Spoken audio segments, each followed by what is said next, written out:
This message was brought to you by Hidden Whispers Revelations. We basically copy and paste information from the books we included our videos to support transparency. Please support this channel by becoming a YouTube subscriber. Also like and share the video. Let's build our community together. Vatican. Divining serpent derived from vatus equals diviner and can equals serpent. Vatican City and St. Peter's Basilica were built on the ancient pagan site called in Latin Vaticanus Mons, or Vaticanus Coli, which means hill or mountain of prophecy. Hebrew definition. Vatic. 1. Vatus, vates a seer, prophet, soothsayer, diviner, divination. 2. Soothsayer, to act covertly, to use hidden arts magic, to practice sorceries, mysteries. 3. Diviner means, witchcraft, tell fortunes, fortune teller, bewitch, to consult a spirit of the dead, to practice magic, equals. Source. What does the word Vatican mean?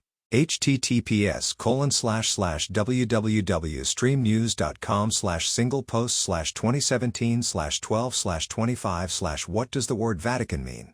The Vatican enforces the will of the gods. The divining serpent has the whole world deceived. https://yahwehsbranch.com/ The Vatican enforces the will of the gods. The divining serpent has the whole world deceived. From the Nile to the Libyan Sea. Africa Tabla 3. Munster's Geographia 1540 edition map showing the real ancient Babylon located in southern Egypt, Upper RT. Babylon in Egypt has now been removed from modern maps. Munster, a linguist and mathematician, who initially taught Hebrew in Heidelberg, is generally regarded as one of the three most important mapmakers of the 16th century. Justin tells the Greeks that they may find the true religion in the ancient Babylonian Sibyl, who came to Cuma and there gave her oracles, which Plato admired as divine. Clemens Romanus also quotes the Sibyls in his epistle to the Corinthians. They are also quoted by Theophilus Antiochianus, Athenagoras, Firmianus, Lactantius, Eusebius, St. Augustine, and Floyers. African Sibyl. It is not surprising that the Cilician terracottas, which, we have seen, embrace so large a field of Oriental, East African, Egyptian, Greek and Roman mythology, should also contain illustrations of oracular beings and virgin, pagan, prophetesses, who played an important part in the rise of Christianity, whose books were largely used by the ancient fathers of the Church, against the pagans, and whose prophecies did not fall before the light of a new religion, for nearly 4 centuries after the advent of Jesus. Barker, William Burckhardt. Thinking outside the Western patriarchal box. The idea that African religious traditions, ritual practices, social customs, divine prophecy and fundamental beliefs once dominated both the secular and non-secular world in ancient times, seems hard to imagine. Even more, the notion that African women, the oldest human beings on the planet, laid the theological foundation for Judaism, Hinduism, Christianity and Islam under the auspices of the black matriarchs, seems even more incredible. Considering the current status of African women around the world, one could hardly be convinced that her matriarchal presence and the enormous influence she wielded in the ancient world had far exceeded the limited physical, cultural, geographical and political designations of which Africa and her religions are confined today. One could hardly imagine, too, that African religions had reached very high levels of theological and ritual development and that they were the original home of the world's first great oracles, prophetess and prophets. The absence of African women in world history as major players, as opposed to exceptions to the norm, or mere appendages of great men, has been problematic and disturbing at best. For the first time, history is being unearthed, revealed and told. First prophetess in the world. The first prophets of Mami, Wata, were African women. They were called Sibyls, meaning that they were Mami Wata. Priestesses and priests of the Oannes. The more advanced of this matriarchal divine order are known as Amiganzis in West Africa today. They can call up the dead, and even the souls of the living. They were the ancient oracle used in ancient Greece, Roman and Babylon. Their prophecies are the oldest in the world. It is through the divine blood of these Sibyl priestesses that the patriarchal kingships of the pharaohs, the Hebrew prophets, and the Chaldean priests were born. The great Sibyls, divine oracles of the ancestors and God. Webster's dictionary defines a Sibyl as a female prophet, or a woman able to utter the oracles and prophecies of a god, or a woman who can foretell the future. Conversely, under the bitter Hebrew patriarchs, the Sibyls are condemned in their Bible as Behaleth-Ob, meaning evil serpent/spirit, or mistress of the python. Sibyl, Black Dove's original Holy Spirit. Universally known as the Black Doves, the Sibyls referred to themselves as sisters of Isis, and sometimes, prophetesses of the Black Diana. The doves symbolize the sacred soul, or Holy Spirit, an Afro-mystical symbol later adopted by the Christians. Praxis, It was the Sibyls matriarchal groups who settled at Asia Minor, ancient Turkey, and installed Mami's worship, more than 2,500 years before the Doric, Greek, and Turk invasions. Mami, whom they knew as Laocoon with her serpents, was known as the manifestation of the divine Logos, with holy temples scattered all throughout Asia Minor, Cushitic Mitanni Empire, and in Minoa and Mycenae, Aegean Islands. Archaeological pottery shards date the black descendants of the Libyan, Garamantes, present-day U/Elatus/Ga Adongbi, and other African clans who had settled into ancient Babylon and elsewhere, before the flood, to have arrived in Minoa, Ionia, as early as 4000 BCE. Hailed as one of the seven wonders of the world, these sacred temples were maintained by the Sibyls and a contingent of Vestal virgin priestesses and eunuchs. Vatican original sacerdotal seat of Sibyls. Africans, Black Buddhists, Umbrians, and Black Etruscans erected civilizations in what is now Italy. Thousands of years before the Anglo-Romans arrived, what is now called the seat of the Vatican in Italy was originally the sacerdotal seat of the ancient Black Sibyls. As the first established, sacerdotal, African matriarchs, the Sibyls' cultural and religious impact was arguably the most profound on ancient civilization than modern history has ever revealed or cared to admit. From Mesopotamia, to Libya, Mi-zarim, Kemet/Egypt, Ionia, Minoa, Peloponnese, Turkey, and Mycenae, Greece, and later Rome, the Sibyls were the primary, divine Vatican and absolute moral authority. For centuries, the Grecian islands at Delos, Dodona, Delphi, and the Temple of Mami in ancient Libya, were the ecclesiastical and moral hub of religious, social and international political activity. It was under the theocratic governance of the Sibyls, as Queen Mothers, that African matriarchal culture reached its golden age of achievement in medicine, religion, astronomy, philosophy, law, architecture, music, art, and social sophistication. Sibyls heal sick, raise dead long before Christ. As the sole spiritual authority in the ancient world, the Sibyls were famous for uttering warnings and admonitions to the villages, cities and ancient kingdoms, including their leaders, prophesying their doom, or fulfilling their hopes and restoring lost glory. They'd right moral wrongs and punish offenders of the divine law centuries before for Christ. They were known to heal the sick, restore dignity and strength to weak and sight to the blind. They were famous for curing lameness, epileptics, deaf mutes and lepers. They were said to cast out demons and even to raise up the dead. This last reference is probably meant to call up and materialize the spirit of a dead person. For example, the Sibyl named Hierophile, residing in Kemet, Rome, was famed for calling up the spirit of the Apostle Samuel from the dead. Sibyl's divine oracle basis for Western Bible. However, the Sibyls' most significant contribution were their famous oracles containing the divine prophecies that they would utter in trance possession. These prophecies would be carefully written down by their assistants and compiled into books. These prophetic proses were the basis for Greek and Roman tragedies and plays. These prophetic books were later collected by the Roman authorities, and soon became the sole and undisputed precursor to the Western, Christian Bible, and would later lay the ecclesiastical foundation of Western civilization. Over the millenniums, other Sibyl prophecies, oracles and revelations were systematically retrieved and purchased, stolen or haphazardly collected by various means, all throughout the ancient world where their temples existed. It was these books that would later be plagiarized, revised or altered, and compiled into one holy book known as the Sibylline Oracles. They would later become the center of the bitter doctrinal or heresy wars between the warring Levitical Jews and the emerging Roman Vatican authority. As the African matriarchal power began to decline, and her colonies taken over by foreign conquerors, it was the thrones and sacerdotal power and prophecies of the Sibyls that was stolen from them by the emerging Roman Church. Their religions were later labeled as pagan/heathen under a now racialist Roman authority. The emerging Roman Church, in their ignorance and ambition, acquired and doctored the Levite Jews' corrupted versions of the Sibyl prophecies, until one could hardly distinguish one forgery from the other.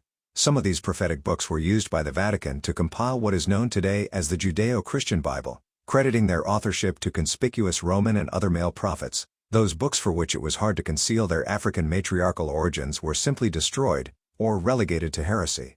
Gender of God originally feminine. The gender of God was later changed from feminine to masculine originally. Within each prophetic verse, it is claimed the Sibyls made praises to Mami as Our Lady, and proclaimed that she was greater than any other God in the sea. The Sibyls, the first prophetess of Mami. Demystifying the absence of the African ancestress as the first divine prophetess on earth. Fig 1, above, is a medieval, Roman catacomb, illustrating a Mami, Sibyl priestess/Amen Ganzi, reposed against the sacred ark/omphe, ancestral oracle.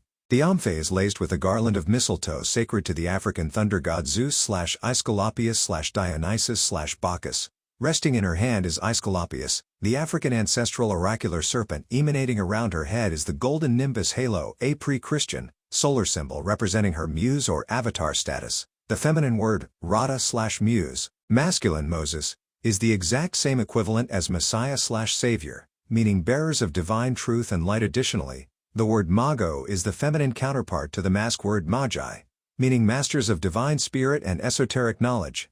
The use of mermaid imagery in the Mami Wadavadun tradition has been a dominant feature since the beginning of time. The oldest representations of Isis/Mami/Atargatis/Awassa/Denshu/Ishtar were that of a serpent, fish and mermaid. During ancient times, African and Afro-Elamite matriarchal religions reached high levels of civilization, and its architecture, sacerdotal rites, elaborate vestments, and orgiastic possessions, celebrations covered the entire ancient world. They dominated the religious, political and popular cultures of colonial and classical Greece and Rome. The prophecies and wisdom of the Sibyls and other African esoteric priesthoods were central to Christianity's ecclesiastical development and Levitical Judaism's survival. After the militaristic defeat and decline of African, patriarchal world hegemony, the Roman Church began to emerge as an imperialist inquisitorial power. They then exploited and plagiarized the Sibyl prophecies and usurped their sacred rights and Vatican's seat of divine power in Italy. They credited their prophetic works to obscure white males whom they labeled as prophets and saints. They then waged holy war against the Sibyls, later accusing them of Taurian, black, heathenism. The Roman catacombs became the burial mausoleums for many of these persecuted and murdered African martyrs. The Sibyls, and others, were buried by their followers in these dark, musty tombs, their beloved entering late at night to offer food, drink, prayer and song. The use of undergrounds, an ancient Egyptian and Afro-Chaldean religious custom, can be likened to the slave survival practices in America. They are an important, historical glimpse into the socio-religious and political world of the Afro-Greco-Romans, as they fought for their religious and cultural survival, via Latina, Rome, 361–363 CE.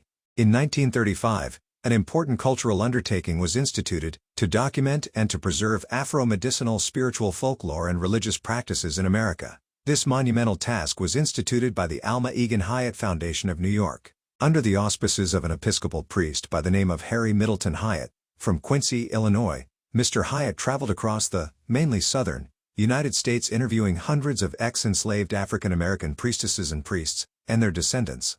He transcribed to Ediphones their folklore, folk medicine and religious practices, many of whom, in spite of violent suppression and persecution, still practiced remnants of the religious traditions of their ancient African ancestors. The more than 1,600 women and men practitioners interviewed by Mr. Hyatt, anxious to help document and preserve their important religious culture, volunteered to contribute to this historic, archival study. What is interesting to note is that during the course of these interviews, nearly all of the women and an impressive number of the men declared with the strongest conviction that they were indeed true prophets, prophetess and doctors. Commenting on this and the esoteric nature of black folk cosmogony, Hyatt remarked, "What type of thou-GHT am I trying to bring above ground where it can be studied is a continuation of a mental phenomena centuries old, the syncretism of magic, all rites, pseudoscience and religion. We could call it an underground Gnosticism." A great many of those interviewed claimed that they were prophets/prophetess because the spirits called them, or because their mothers or fathers came from a blood lineage of two-headed people, or because they were simply born that way. It's in the blood.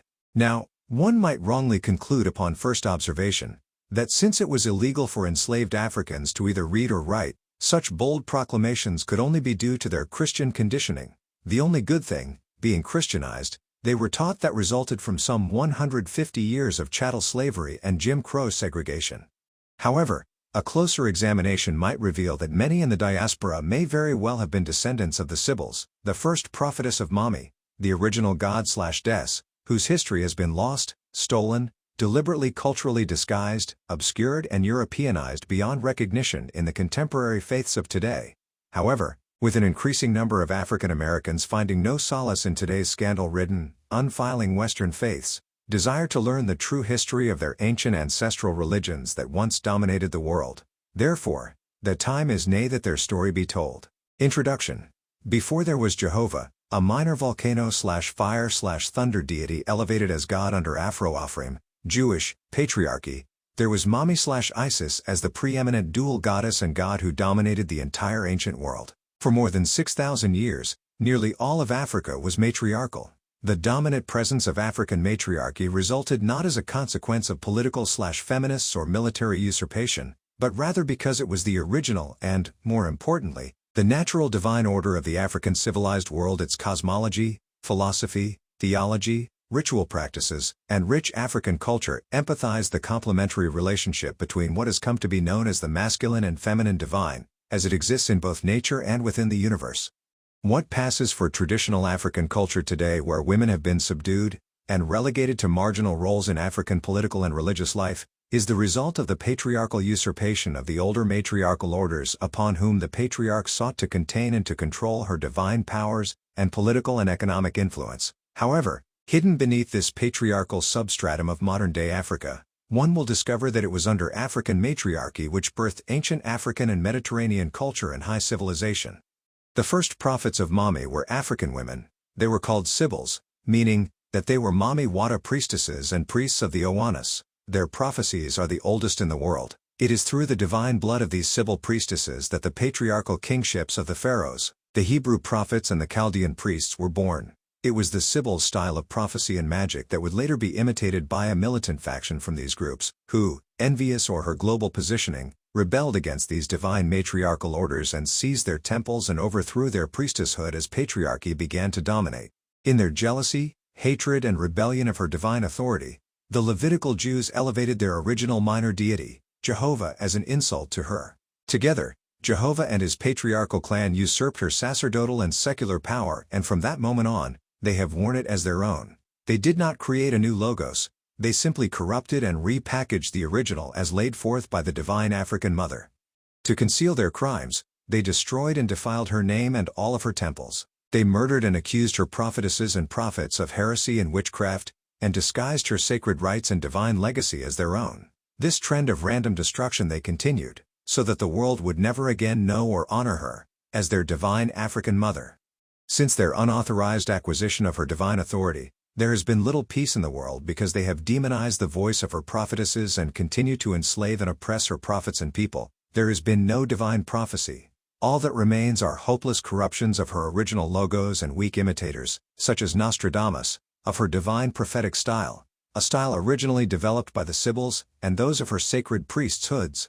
The Jews, whom after the 5th century BCE, for long could neither speak nor understand Hebrew, nor the ancient esoteric philosophy of Mami, attempted to decipher the original cuneiform tablets of the Black Canaanites that predate the Hebrew language. Their crude translations deliberately corrupted many of the ancient names of the black goddesses, and changed the original esoteric meanings of their prophecies to what exist now in the Torah and in the Pentateuch. These now corrupted and worn scriptures/doctrines, mass-produced and distributed now in the Judeo-Christian Bible, have been the cause of untold human suffering, massive spiritual ignorance, spiritual suffering and devastating wars. This was especially the case between those rebellious sons of the patriarchal, Afro-Pharaonic orders, who themselves were overthrown and robbed of their secular hegemony by their illegitimate offsprings Judaism, Christianity, and Islam. Though all latecomers into this very ancient and divine epic, their holy wars claiming original ownership of the black goddess legacy are centuries old, and are all that is allowed to remain within human memory.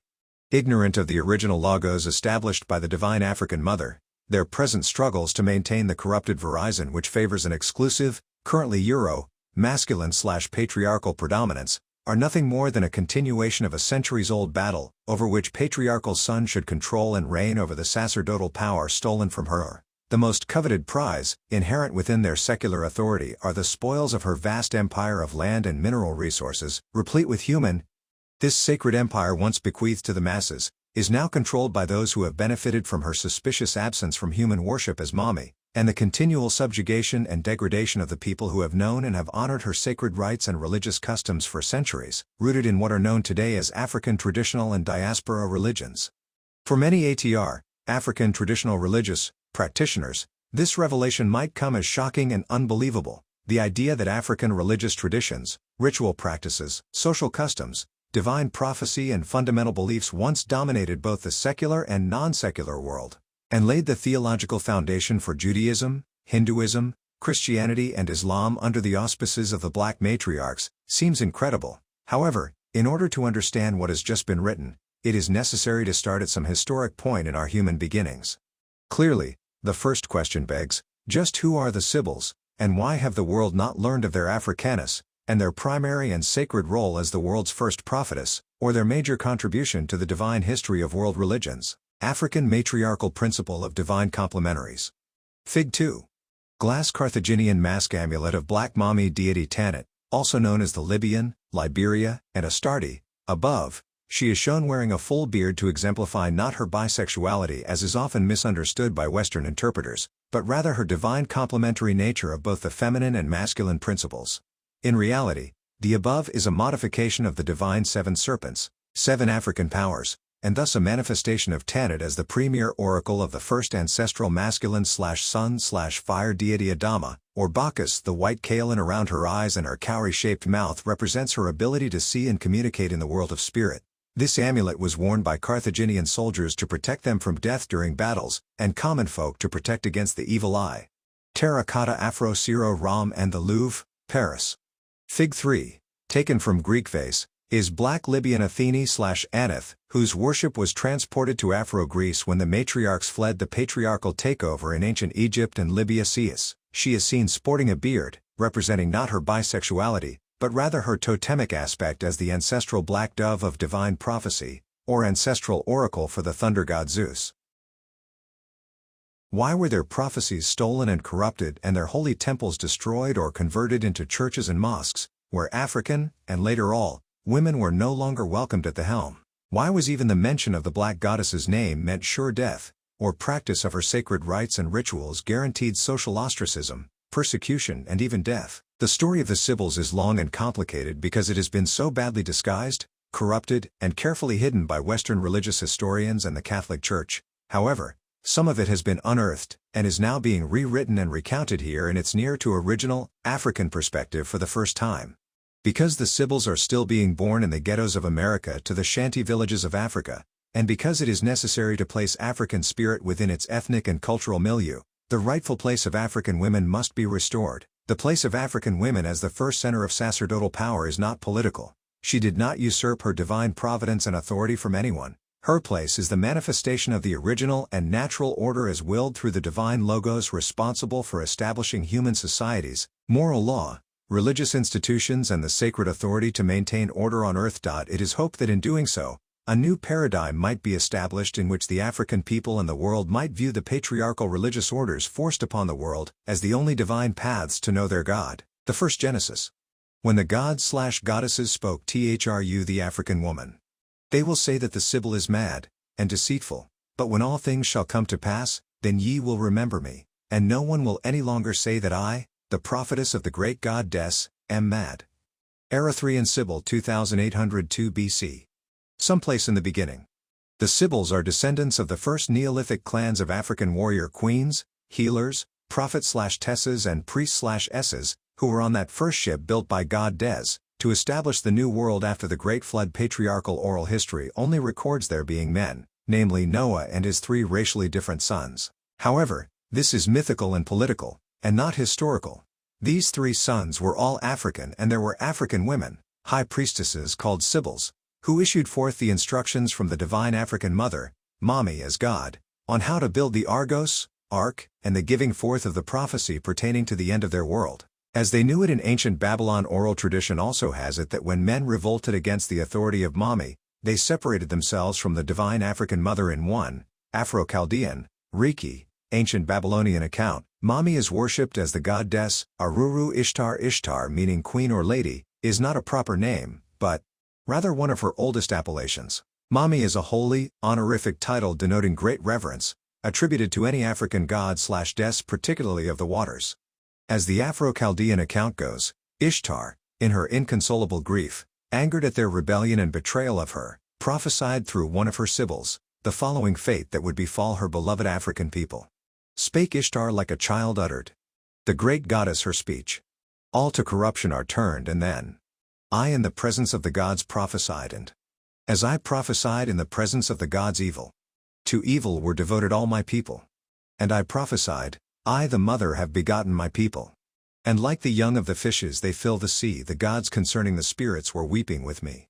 The gods in seats, seated in lamentation, covered with their lips for the coming evil as promised, for their great apostasy against her laws. She retaliated and inundated their world, nation, as they knew it, with a great and mighty flood.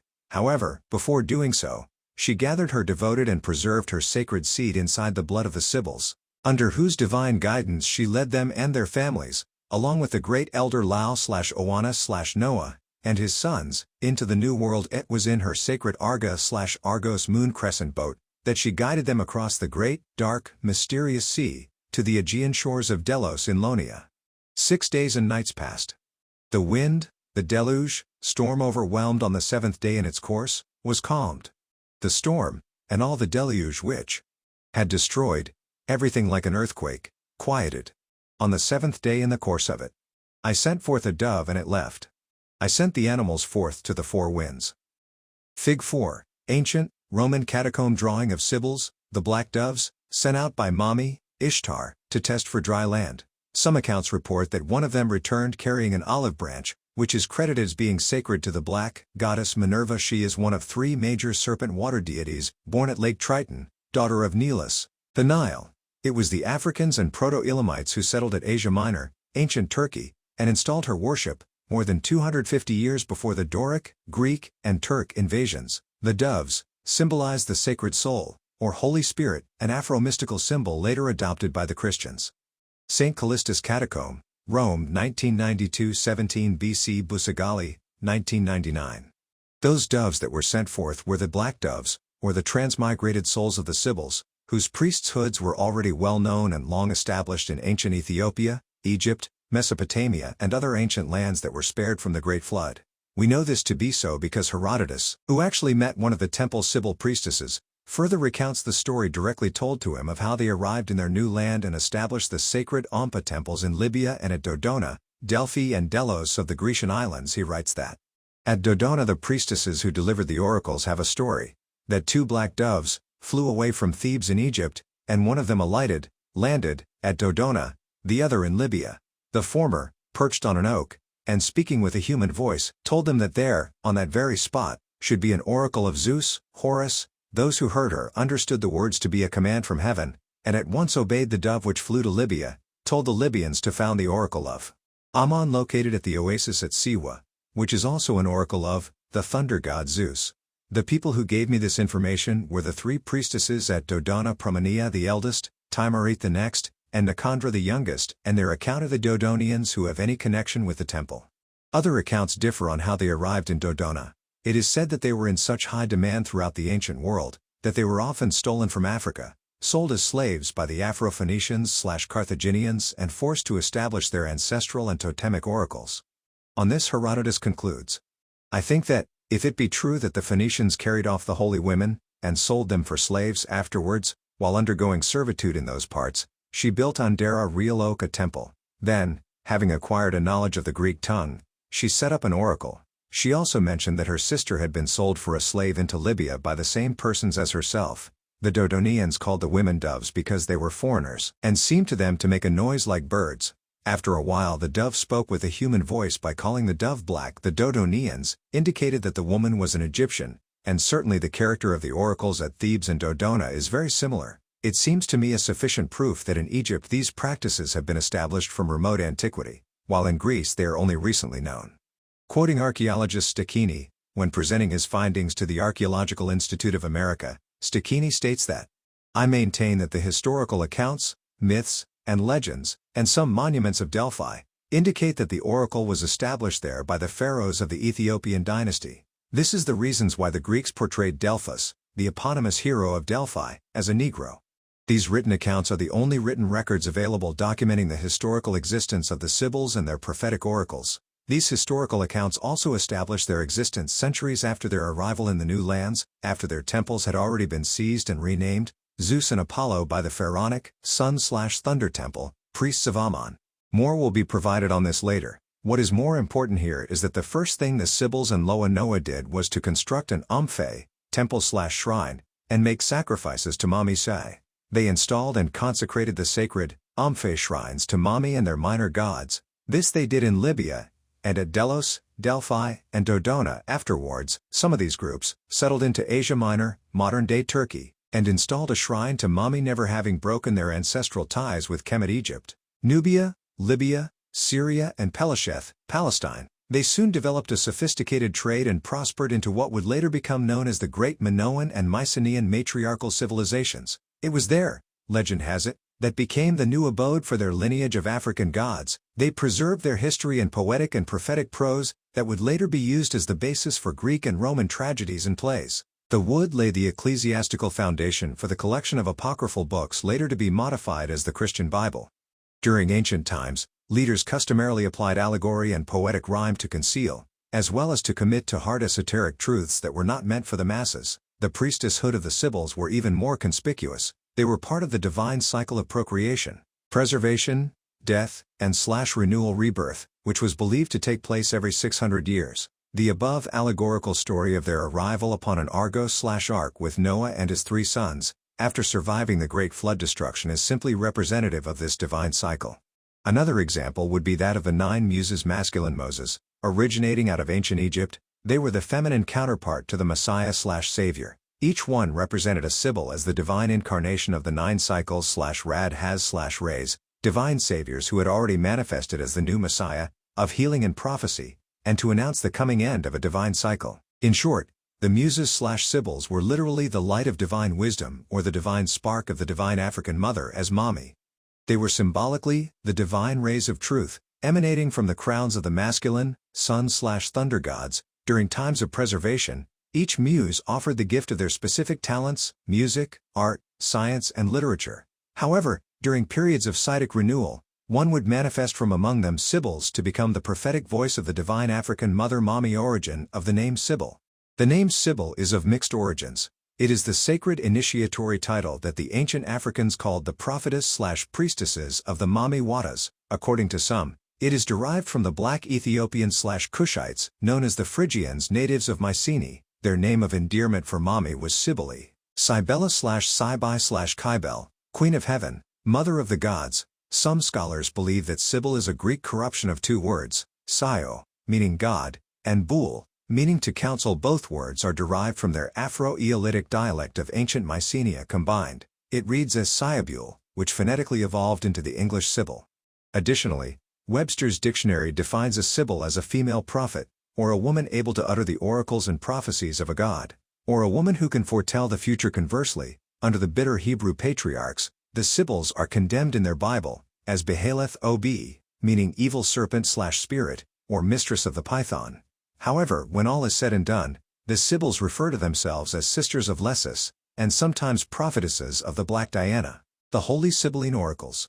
The Sibylline Oracles are a series of divine prophecies given over a span of more than 3,000 years, that contain accurate global predictions, and chronicle the rise and fall of great empires and the destinies and fate of important heads of states, village kingdoms, their leaders and their nations. These cycles usually entailed prophesying the coming of a Holy One. This Holy One was not an apocalyptic savior sent to save all humankind, but rather the usual savior sun/thunder deities whose life was offered as a human sacrifice to purify the negative accumulation of karma, and announce the new groom of the Divine Mother. The idea of a soul savior probably began with the killing of the first Anuki, fish deity, sent to liberate and redirect the dangerously aggressive masculine tendencies of the patriarchal rebellions, always threatening to destabilize the natural, social and political order of matriarchal society. Usually, the traditional target of their masculine aggression was aimed at overthrowing the divine matriarchies and their much-coveted political and economic position established by the god/des, which they maintained as the central seat of sacerdotal and secular power in the world.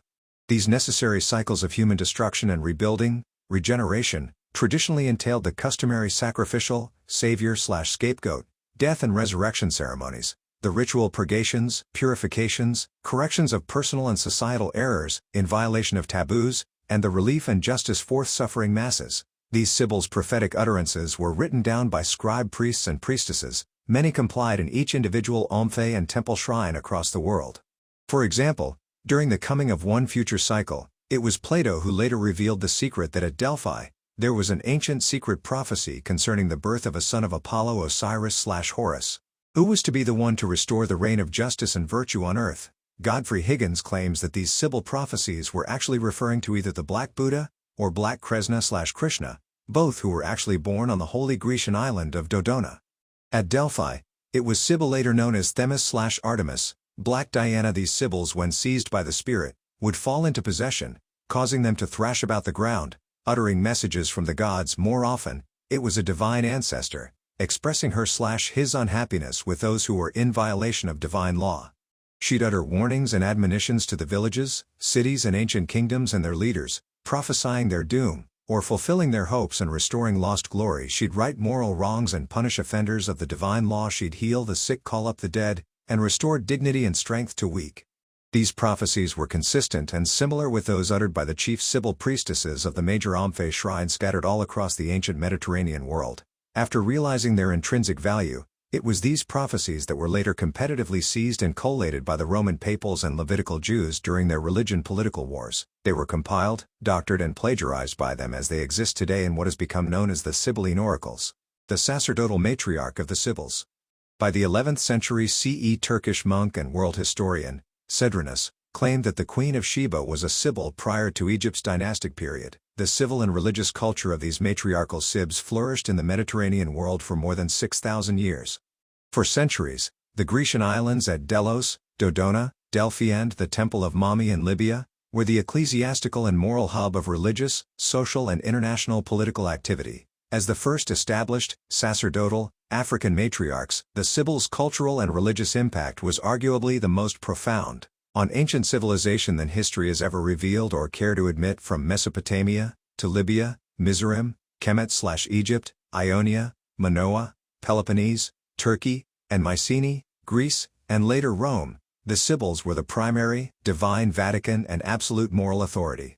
Just as their divine African mother, Mami Isis, served as the first universal, sacerdotal symbol of the divine celestial and terrestrial African ancestress, her worship as the manifestation of the Logos was continued in Asia Minor, Cushitic Mitanni Empire, and in Minoa and Mycenae, Aegean Islands. Archaeological pottery shards date the black descendants of the Libyan, Garamantes, present-day U/Aletas/Ga Adangbi, and other African clans who had settled into Babylon and elsewhere, before the flood, to have arrived in Minoa, Ionia, as early as 4000 BCE 17. In Minoa and Mycenae, later renamed Greece, it was under the theocratic governance of the Sibyls, as Queen Mothers, that African matriarchal culture reached its golden age of achievement in medicine, religion, astronomy, philosophy, law, architecture, music, art, and social sophistication. Under this same matriarchal sacerdotal order, an era of high diplomacy, mutual cooperation and peace ensured. Fig 5 to 400 BCE red clay vessel of black, Minoan priestess in corn-rolled hair.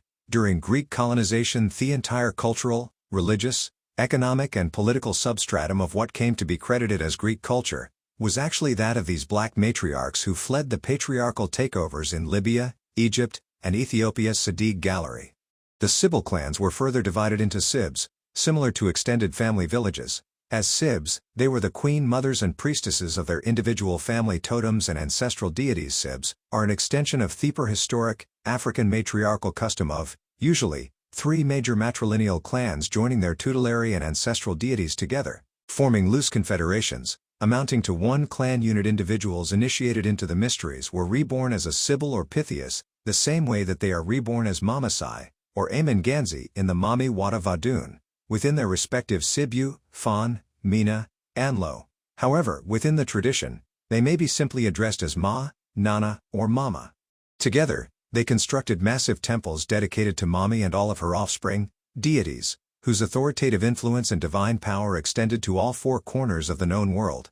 It was in those sacred temples that the Sibyls would offer their divine wisdom, healing, and prophetic counsel as avatars, muses, vestals and saints of the Mami Wadas. All divine power later attributed to the most highest male god and prophets, was first accomplished by the priestesshoods, headed by these holy, African queen mothers. All nations, even up until to the Roman period, depended on the prophecy, advice, and divine knowledge of these African priestesses, uttering the words of their African deities. The powerful confederations of city-states collectively known as the Minoan and Mycenaean culture, consisted of Ionia, Libya and Crete, also known as Keftu by Egyptians, Argos, Arcadia, Ephesus, Cythera, Corinth, Thessaly, Samothrace, Lydia, Lesvos, Phrygia, Mysia, Lycia, Rhodes, Peloponnese, now Turkey, and many others. It was there where black matriarchy reigned supreme under the watchful guidance of the divine African mothers, who were defended by an Amazonian garrison. These sites were spiritually and culturally enriched havens where commerce, poetry, music, theater, architecture, philosophy, and astronomy flourished. An ancient region later invaded and inhabited by the Greeks, Persians and Turks, who arrived some 2,500 years later, would be exclusively credited with developing these civilizations. However, both Briffault and Herodotus asserts their early African matriarchal roots and tell us that the earliest temples of Delphi was a thatched hut in Lydia. The dwelling houses were mostly built of reed and mud. There can be little doubt that, like the African kraals which they resembled, they were built by African women. Diner further informs us that as these ancient black matriarchies began to prosper, they built grand civilizations that became the envy of the known world. We are told that the girls and boys went to school together and learned geometry, grammar, and even square roots, and that anyone operating a business had to keep books. Diner further reports that the capital of Lydia became the Paris of Asia Minor. Greater than Greece, one imported the most elegant of cloth, perfumes, and the fine, high-heeled shoes so much in demand in Sappho's poetry circles. It was also a male beauty center, featuring such attractions as permanents, gold jewelry, manicuring and dental cures, and whoever thought that the Chaldean, Rekki diviners, were too expensive has his horoscope prepared by the Lycian ladies. In Asia Minor, now Turkey, the science of medicine had its origins and the first great temple to the African ancestral python Asclepius was built. Moreover, it was on these black, matriarchal islands that Hippocrates learned to conduct the first scientific investigations of anatomy and disease. Later, the sons of Rome flocked to learn medicine at her schools, and distinguished African physicians tended to their emperors, consuls and military commanders. We further learn that the languages of both Greek and Latin, as well as their tonal musical scales, are derived directly from the Afro-Phoenician, Aeolian and Phrygian dialects of these African and Elamite matriarchal groups. The pre-Grecian island of Rhodes, named after its original black inhabitants, was originally known as Pelasgia, meaning sailors or the daughters of the sea. They were said to have furnished literature and history with inexhaustible material and rendered invaluable services to the fine arts and exact science and applied mechanics, and a code of maritime legislation was formulated, which has formed the basis of all subsequent studies on the subject. However, although Rhodes was said to have maintained 100 images of the sun god, Apollo, and one to Mami, whom they knew as Laocoon, with her serpents, it was the Grecianist land of Delos that housed the Vatican of the African goddess and her consort gods, hailed as one of the 7 wonders of the world. These sacred temples were maintained by the Sibyls and a contingent of Vestal virgin priestesses and eunuchs. These African deities never walked in the flesh for more than 1,000 years. The sacred island was free from war, crime, and invasions. Thus, borders were never necessary. Here is where Artemis, Artemis, later Black Diana, was said to have been born next to the sacred lake. Along with Isis, Anubis, and Serpes, more divinities were added as the African and Elamite, Tamil, populations increased.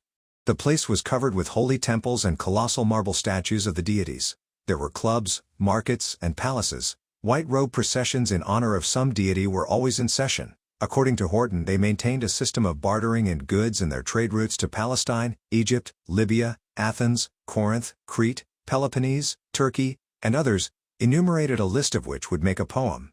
Horton further tells us that one came to Delos as pilgrim and merchant. The place swarmed with bartering. Humanity, commerce and religion were interfused, or connected like Siamese twins. If one died, the other gave up the ghost. Their temples were deemed so holy that one could only live, but never be born, die, or buried. On the island, sacrifices were also forbidden. Any sacrifices had to be performed on the neighboring islands. If either birth or death was imminent, one was transported to another island. Later, when the patriarchal Persians, Aryans/Iranians, had their turn at invading, pillaging and destroying all of the other island temples and slaughtering its inhabitants, when they arrived at Delos, they were so in awe that they left it untouched.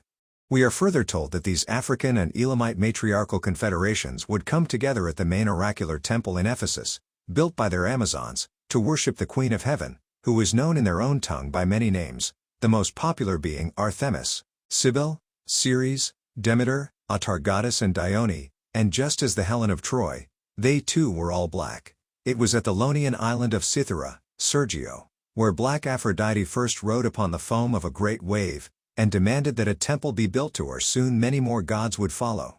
The African gods/deities heading these divine pantheons: Isis/Asas/Inanna/Ashtoreth/Ategetus/Cybele/Demeter/Hathor/Black Diana, were the major water deities who were known by many names in the theology of the Mi-zarim tradition. They are descended from the original Logos, which is known in Kemet, Egypt, as Isis is a divine concept which embodies this Logos as divine wisdom.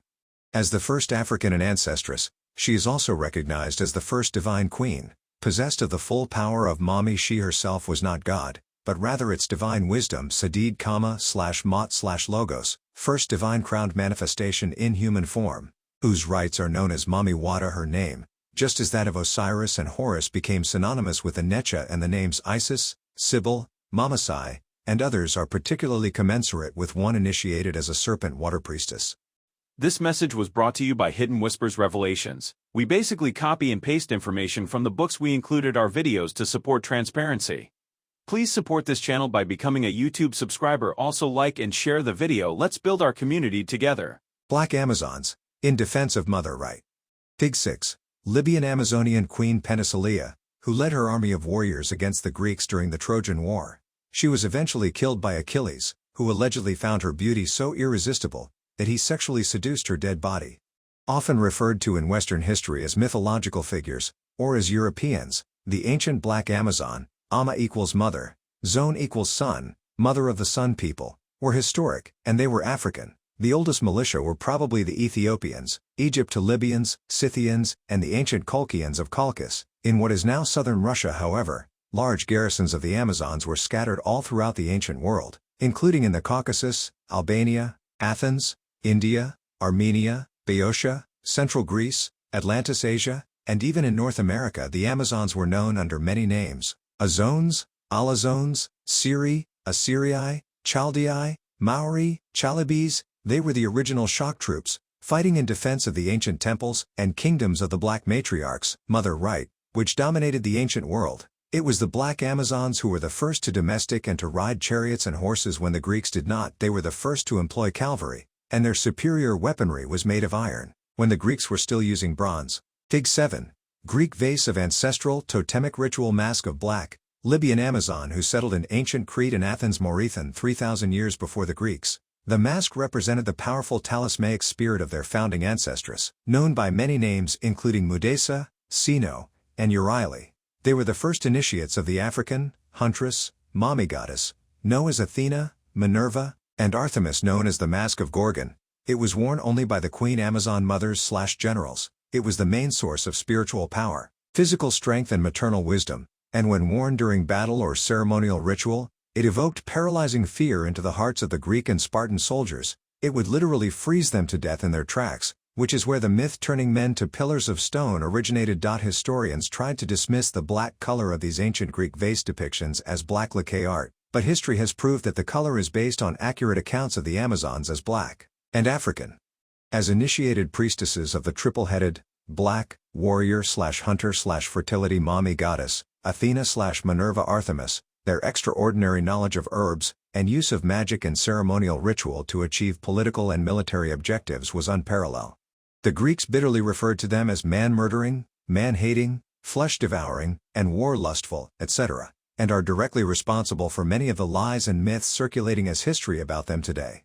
Far from being a hostile contingent of disaffected men-haters, Higgins reports that these Black Amazons were actually the original followers of the male and female principles, Volume 1, and fought to maintain the balance of both, rather than the exclusive rule of patriarchy being advocated by the sun priests of Ammon.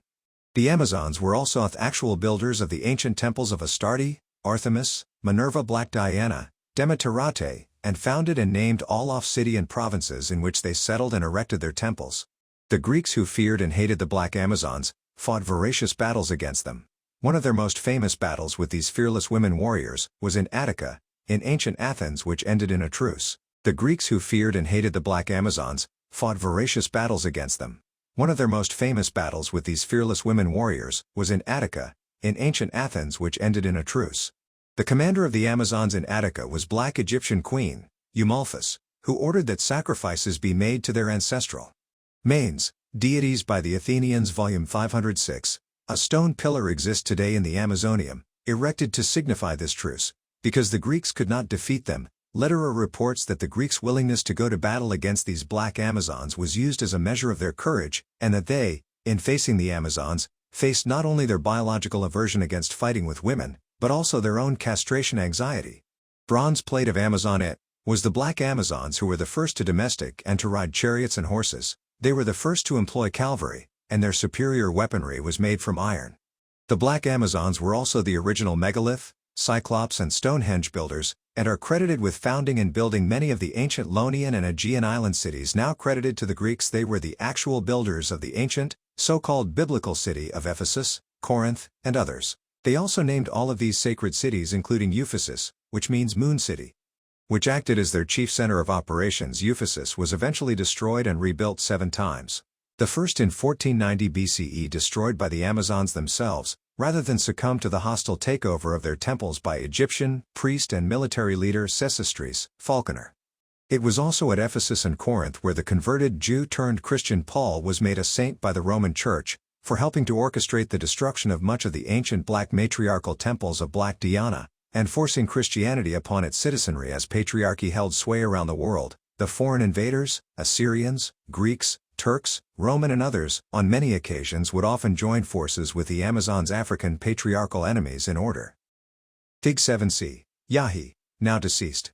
One of the last remaining Amazons in West Africa, far from being localized to only ancient Dahomey by Western historians, the Black Amazons, initiates of the African mammon deity Athena/Artemis/Ephesia, Black Diana, were the first organized battalion of female warriors in the world. They were a major militaristic contingency throughout all of ancient Africa, in defense of their matriarchies. Historically, they were called Zone, Zoan, On, and a host of other names. They conquered lands and founded cities and built extraordinary temples, naming them after themselves or after their queen mother or goddess. Heliopolis in northern Egypt was originally called Zoan. Cities in Thrace, Armenia, Cappadocia, ancient Turkey, in the Caucasus, Albania, Athens, Attica and elsewhere throughout the ancient world, were founded and named after these fearless black warriors.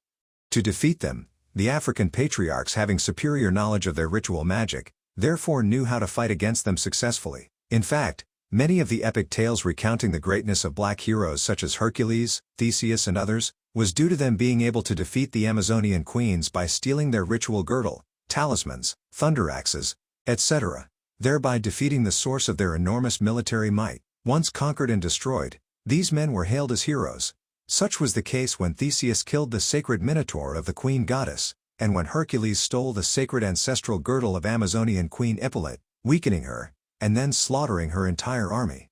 Over time, the Amazons were eventually defeated worldwide, and erased from the annals of world history, or relegated to Greek mythology, their African identity and great history concealed. However, centuries later, in a daring act by West African Dahomean, King Agaja, 1708–1732, a garrison of the Amazons were restored, an unprecedented move in which they served a patriarchal ruler rather than their queen mothers. The entire history of the Black Amazons and the immense role they played in developing African spiritual history, culture, and military expansion throughout the ancient world is beyond the scope of this book, and could easily take volumes. Their story is yet to be completely told. History of Black Matriarchs concealed in Euro-Biblical Revisionists' History. If African American Christian women knew the untold history behind many of the biblical locations of which they offer their glory, they would be horrified to learn that they were lending a glorious praise to locations where their ancient mothers were murdered and persecuted, and their holy temples seized and converted into Christian churches, and where their African deities were demonized and their veneration and worship ultimately destroyed. Unraveling the mental shackles of Western religious brainwashing affected by colonialism and slavery is one of the few areas many in the diaspora ever dare challenge.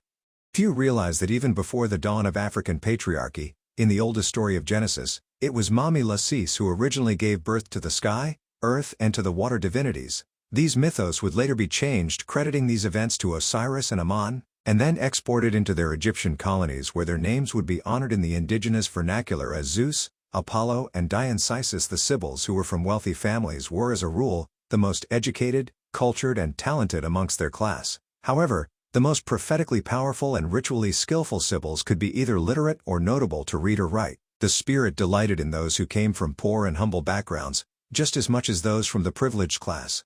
If they were initiated and raised in the temples, they possessed their own sacred language and other sacrosanct customs. In ancient Sumer, this language was called Amasil fourth priestesses and Emger for the order of male priests in the Mami Wada Vadun. Depending on the dialect, this sacred language is known as Vadagbeb.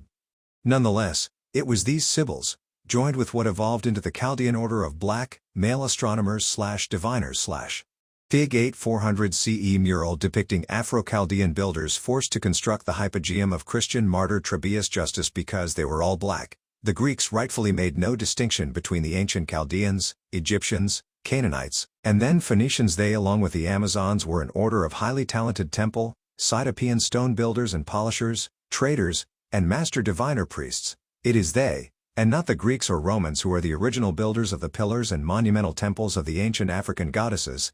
The U.S. White House and other structures take their design from these talented masons. Augurs, known as Riki in ancient Egypt, flanked by a militia of Amazons, who were the primary defenders of mother right. It was their divine duty to establish, defend, and maintain the predominance of the matriarchal kingdoms and religious temples, being erected throughout the ancient world. There, in white-robed ceremonial processions, they would conduct elaborate, richly ornate and lavish fetes whose synergistic blends of traditional ritual and musical themes seemed to span the cultural taste of the entire continent of Africa and southern India. Calling down the gods and possessions were their primary goal. Each fete, executed with expert proficiency, and Grace Higgins asserts that these confederations consisted of 12 tribes, and that Herodotus and referred to them as the self-governing peoples because they were the first to form a democracy. Their advanced style of government would be known in modern times as the Lycian Confederacy, and centuries later in the New World, became the inspiration for Alexander Hamilton, John Jay, and James Madison to praise them as an excellent Confederate republic. In an ironic twist of historical events, in the formation of America's democracy, though the African themselves were enslaved, they employed this matriarchal, African model of government as the perfect model of democracy when writing the Declaration of Independence. These African matriarchs were also the first to institute gold coinage, and to build store-front shops modeling after the Grand Lodge of Luxor, ancient Egypt's great library, later renamed Alexander. The matriarchs too had built one of the first libraries for developing intellectuals and students of the mystery schools. Bachofen tell us that they, the black matriarchs, bore within themselves the law pervading all matter. Justice speaks out of their mouths without self-consciousness and with certainty in the manner of conscience. They are wise by nature, prophetesses proclaiming fate, Sibyl, or Themis. Therefore women were considered inviolable bearers of jurisprudence and sources of prophecy. Similarly, Diner states that everything in circulation among our European astrologists and other prophetesses under the name of the Egyptian Dream Book was copied from the work of Lycian priest, Artemidoros priest of Mami Artemisoph Daldes, who worked out his interpretation of some 3,000 dreams in 5 volumes during the 2nd century BCE. Additionally, there was for more than 2,000 years, the Kora Uniani, Black Lonian, inhabitants of ancient Thessaly. Thessaly, meaning the sea or moon people, is a mountainous region in central Greece. The prefix Kara was coined by the later invading Turks, meaning black, and the suffix Uniani was added by the later invading Persians, meaning Ionia. And Thessaly was a thriving center of Afro-esoteric learning, numberless holy temples, grand festive rituals, and rich culture. Centuries later, Thessaly too would be destroyed, and renowned famed as the ancient location where the biblical Paul's proselytizers were chased out and killed for insulting then African deities, and attempting to force its inhabitants to accept an alien god and theology. Seen Thessalonians 1:2. It is here also where Paul first tested the, now badly corrupted Euro-Christianized, Sibyl prophecies against her own people, knowing that they would obey her words. Fig 9, 450 CE catacomb of persecuted martyr Petronilla showing a Sibyl priestess standing next to a sacred omphae, with serpent and what probably is her prophecies in the book above it. Most of the real identity of the scenes on the Roman catacombs were either destroyed or later concealed and credited to Christian martyrs by present-day historians, who are ignorant of the sacred symbolism of the Mami Wada priests' hoods. Thessaly, along with all of the surrounding Afro-Indian inhabited islands where papal officials determined to discredit and destroy all vestiges of the true Afro-esoteric traditions of the Sibyl prophecies from which they heavily borrowed, would later be branded by Paul and his proselytes as the notorious home of evil, heathens, witches, talismans, and makers of love philters. During the Pharaonic era, The pharaohs selected their wives from amongst the Sibyl clans, which was how they, pharaohs, could claim authority through divine descent in the prophetic Book of Kings, whose authorship is allegedly unknown. King Solomon, already a priest of the Mami divinity Ashtoreth, Astarte, was later accused of marrying many other girls besides an Egyptian princess who came from nations where idols were worshipped: Ammon, Edom, Sidon, and from the Hittites, Kings 1:11-1-6. All of these historic locations were where the Sibyls maintained major oracular Mami shrines. Important to note is that the ancient depiction of the ochre-colored wives of the pharaoh was not a racial designation, but an ancient custom still practiced in present-day Togo and Benin. In this practice, an African who is of another clan is designated by a different hue, or the path of the deity from which they descend is esoterically denoted by the color characteristic. This ritual was not originally employed to denote race. For example, ochre, usually symbolizing mother blood, was often employed to designate the lineages from the ancient Canaanite matrilineal Sibs. Prophetic style of Sibyls. The Sibyls' prophetic messages were heard during ritual ceremonies of ecstatic, trance, possessions, or they were magically induced through sacred herbal blends and other divinatory means. Oftentimes, they were fully focused as the deity manifested in their heads, while they, or someone else, wrote their utterances down on laurel or palm leaves. Several Greek and Roman historians recount how the Sibyls' poetic utterances were written down by scribe priestesses, as they lay thrown about the ground in ecstatic trance, possession. Lewis tells us that they were mounted by the thunder god Apollo, whose spirit rode on the nape of their vestibules, neck.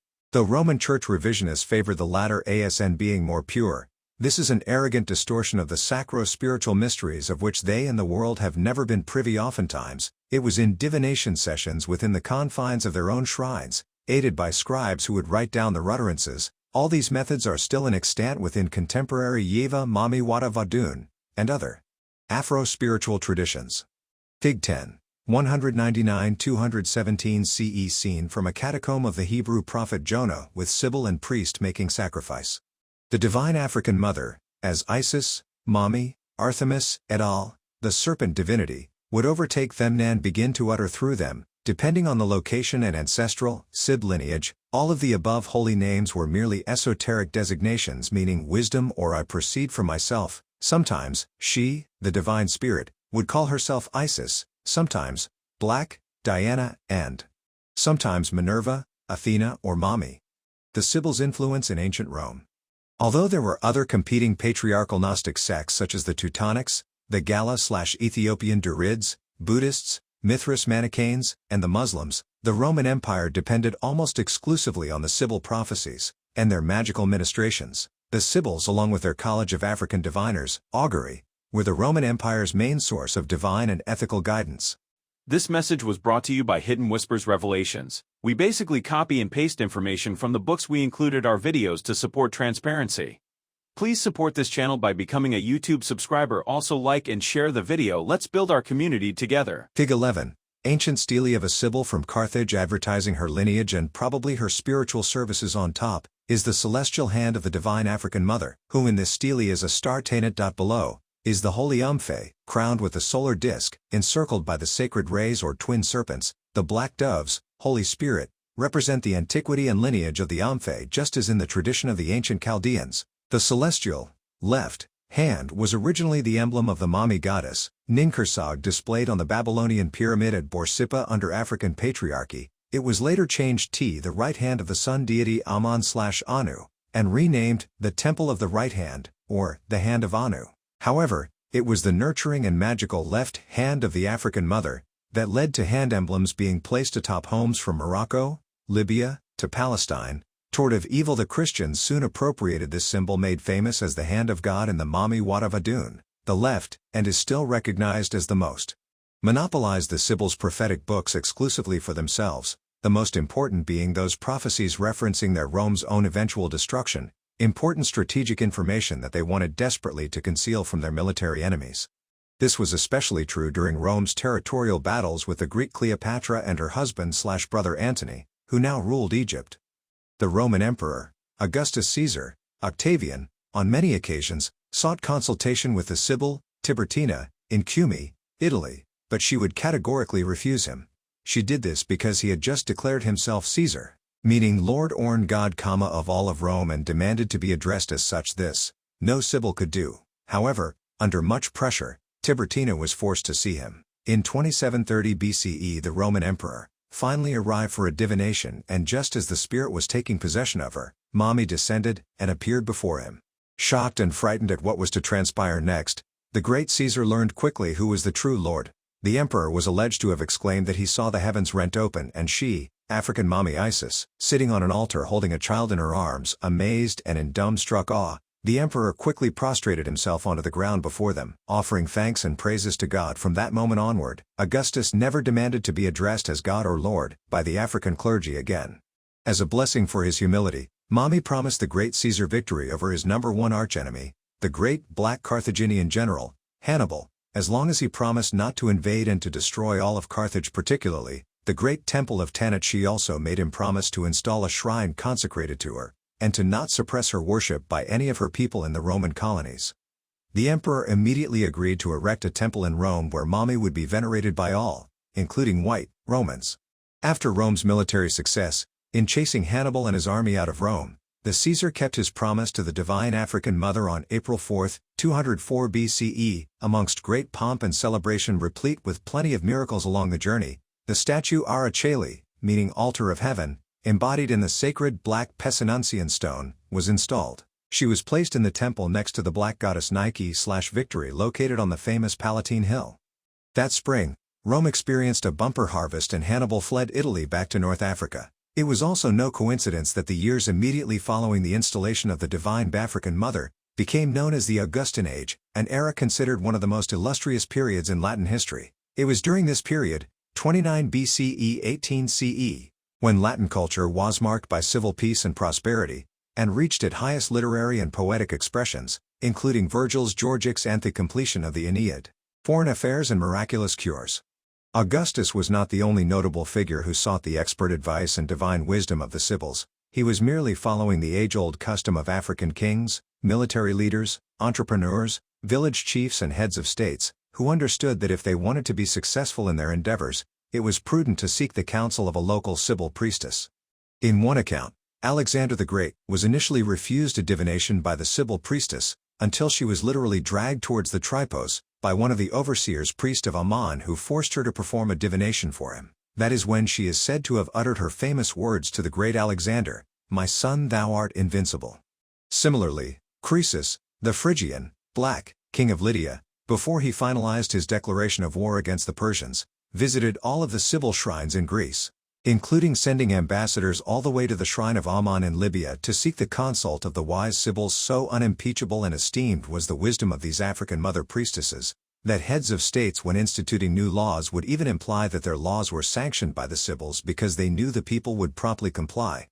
Seeking advice in matters of foreign affairs was not all these black prophetess could claim as legendary. Their oracles were credited with divine miracles just as the black Bacchides male prophets of the ancestral Dionysus. The Sibyl prophecies were the first to be universally written into scriptural verses and employed as protective amulets, because they were believed to ward off evil. These potent verses were often consulted as divine omens, and the necessary sacrifices were offered to prevent death, sickness, poverty and natural disasters. For example, such was the case when many took heed to the Sibyl warnings of a massive earthquake which resulted in the death of thousands, leaving an outbreak of pestilence in its wake, or the account of the raining down of thunderstones where propitiation to the Pythonian thunder god was prescribed by the Sibyls. It was also the Sibylline oracles that prescribed the necessary sacrifices to the priest/s to appease all of the divinities in the temples. It was also these African matriarchies under the auspices of the Sibyls who were the civilizing authority in which all new waves of foreign immigrants, no matter how barbarous, would be gradually subdued and systematically integrated into the main society. However, no matter how civilized or culturally assimilated, none of these groups were ever allowed knowledge of the mysteries, which remained the exclusive domain of the African priestesshood even long after their colonization by the barbarous Dorians, Greeks, though they, the Greeks, claimed to be sons of the non-Egyptian Heracles. These primitive groups had not yet been tamed and assimilated as the earlier wave of Libyans, Aeolian Sandlonian immigrants. Thus, it was forbidden for them to even enter into the sacred chambers of the Sibyls, whom these earlier Greeks often worshipped as gods/deuses. In one account, Herodotus tells us of an exchange between the Sibyl high priestess, Hierophile, and a Dorian, Greek, invader. During their violent siege of Athens, he recounts that when he, a Greek, first went up into the citadel, meaning to seize it, just as Hugh is entering the sanctuary of the goddess. In order to question her, the priestess arose from her throne, before he had passed the doors, and said, "Stranger from Lacedaemon, depart hence, and presume not to enter the holy place. It is not lawful for a Dorian to set foot there." On another occasion, Aeneas, the Pelasgian, Trojan war hero and initiate into the tradition of the Black Venus, reported his experience after visiting for a divination at the famous Sibyl cave of Apollo, at Cumae, Rome. He recounts that there is on the unbombed coast a vast cave cut out of the rock, into which opens 100 mouths, whence do proceed as many voices, which are the answers of the Sibyl. He came to the entrance when the prophetess said, "'Tis time to pray for revelations." The divinity is present as she spake the words. At the very entrance her countenance and color changed, and her hair was disordered, her breast heaved, and her violent passions swelled her. She seemed bigger than ordinary, and her voice appeared to be different from that of mortals. Upon this her immediate seizure by the divinity. The author assures us that what Aeneas reported actually transpired. He further tells us that the entire coast of which is now called Italy was devoted to that African god, and called Saturnia by the inhabitants. That Aeneas and the Trojans came to Italy, all the Roman authors assure us, and so do the solemnities used in their sacrifices and festivals, as also the Sibylline and Pythic oracles, and many other indications there are of the same. Saturnalia was a major African and Tamil festive day to celebrate the safe journey of the ancestors Io/Uni/ from the flood, casting out demons and calling up the dead. The Sibyls were known to effect miraculous cures credited in today's Judeo-Christian tradition exclusively to Christ. However, it was originally the Sibyls prior to Christ who were hailed for giving sight to the blind, curing lameness, epileptics, deaf mutes and lepers. They were said to cast out demons and even to raise up the dead. This last reference is probably meant to call up and materialize the spirit of a dead person. For example, the Cumaean Sibyl, Hierophile, was famed for calling up the spirit of the apostle Samuel from the dead. This ancient ritual is still in practice today, performed by a sacred priestesshood known as Amangansies in the Mami Wada Vadun traditions of West Africa. The Sibyls were also believed to be immortal and never totidad. In one account, it was believed that their spirits, after death, went into the air, and became the power of divination by omens and soothsayings. That her body was turned into earth, and grew up into herbs. Life after death is a cosmogonic belief that has its counterpartine the Mami Wada Vadun as the Loco tree and the Vodou Azizas. The over-embellished biblical lore recounting Christ sent in gay pantheon of demons into a herd of pigs, Mark 5:120, was not an aberration from African sacrosanct divine priestly powers exorcising malevolent spirits, is a very common and customary purification African ritual, prescribed for most exorcisms or when the manifestational behavior of a deity demands the erection of an altar. One historic example of this occurred during the time of the Sibyls, when Athens had suffered a catastrophic plague. The Sibyls commanded that a purification rite be performed to appease te pirates. They did this by ceremoniously sending one black and one white sheep through the city, and wherever the sheep clasped an altar was to be erected. Oracles, prophecies, and holy maxims. As African civilizations established and maintained their military, political and cultural predominance in the ancient world, the Sibyls availed themselves to all the world's inhabitants. However, they and their divinities were most comfortable within their own cultural milieu, and the majority of their prophecies and daily ritual activities were originally localized and confined to the African city-states, towns and villages, where their temples, clan totems, immediate and extended families resided. As long as these provinces were not violated or threatened with invasions, the deities as a rule remained apolitical, and focused on the well-being and preservation of their own. However, the oracles and prophecies of the Sibyls were employed and trusted universally as the holy word of the gods, and depended upon in all manner of life and sudden travails. For examples, it was reported by Livy during the reign of Mark Antony that, when, in the days of Mark Antony, soldiers were destroyed by storms and owls and wolves invaded cities, when unexpected sun eclipses darkened the republic, when a thunderbolt damaged the scepter of Jupiter, and when animals brought forth creatures outside their species, the Sibylline oracles were made known, with the result that some men became inspired and uttered prophecies. The popular phrase "the lot or die has been cast" is derived directly from the many forms of divination employed by the Sibyls/Pythias, in which either a dice or shells were thrown and read according to a list of characters written on a chart. The now widely used Christian custom of praying over unopened letters was already in practice for hundreds of years by some Sibyls, who actually divined and responded to their unopened letters, accurately conveying the seeker's prayers and inquires.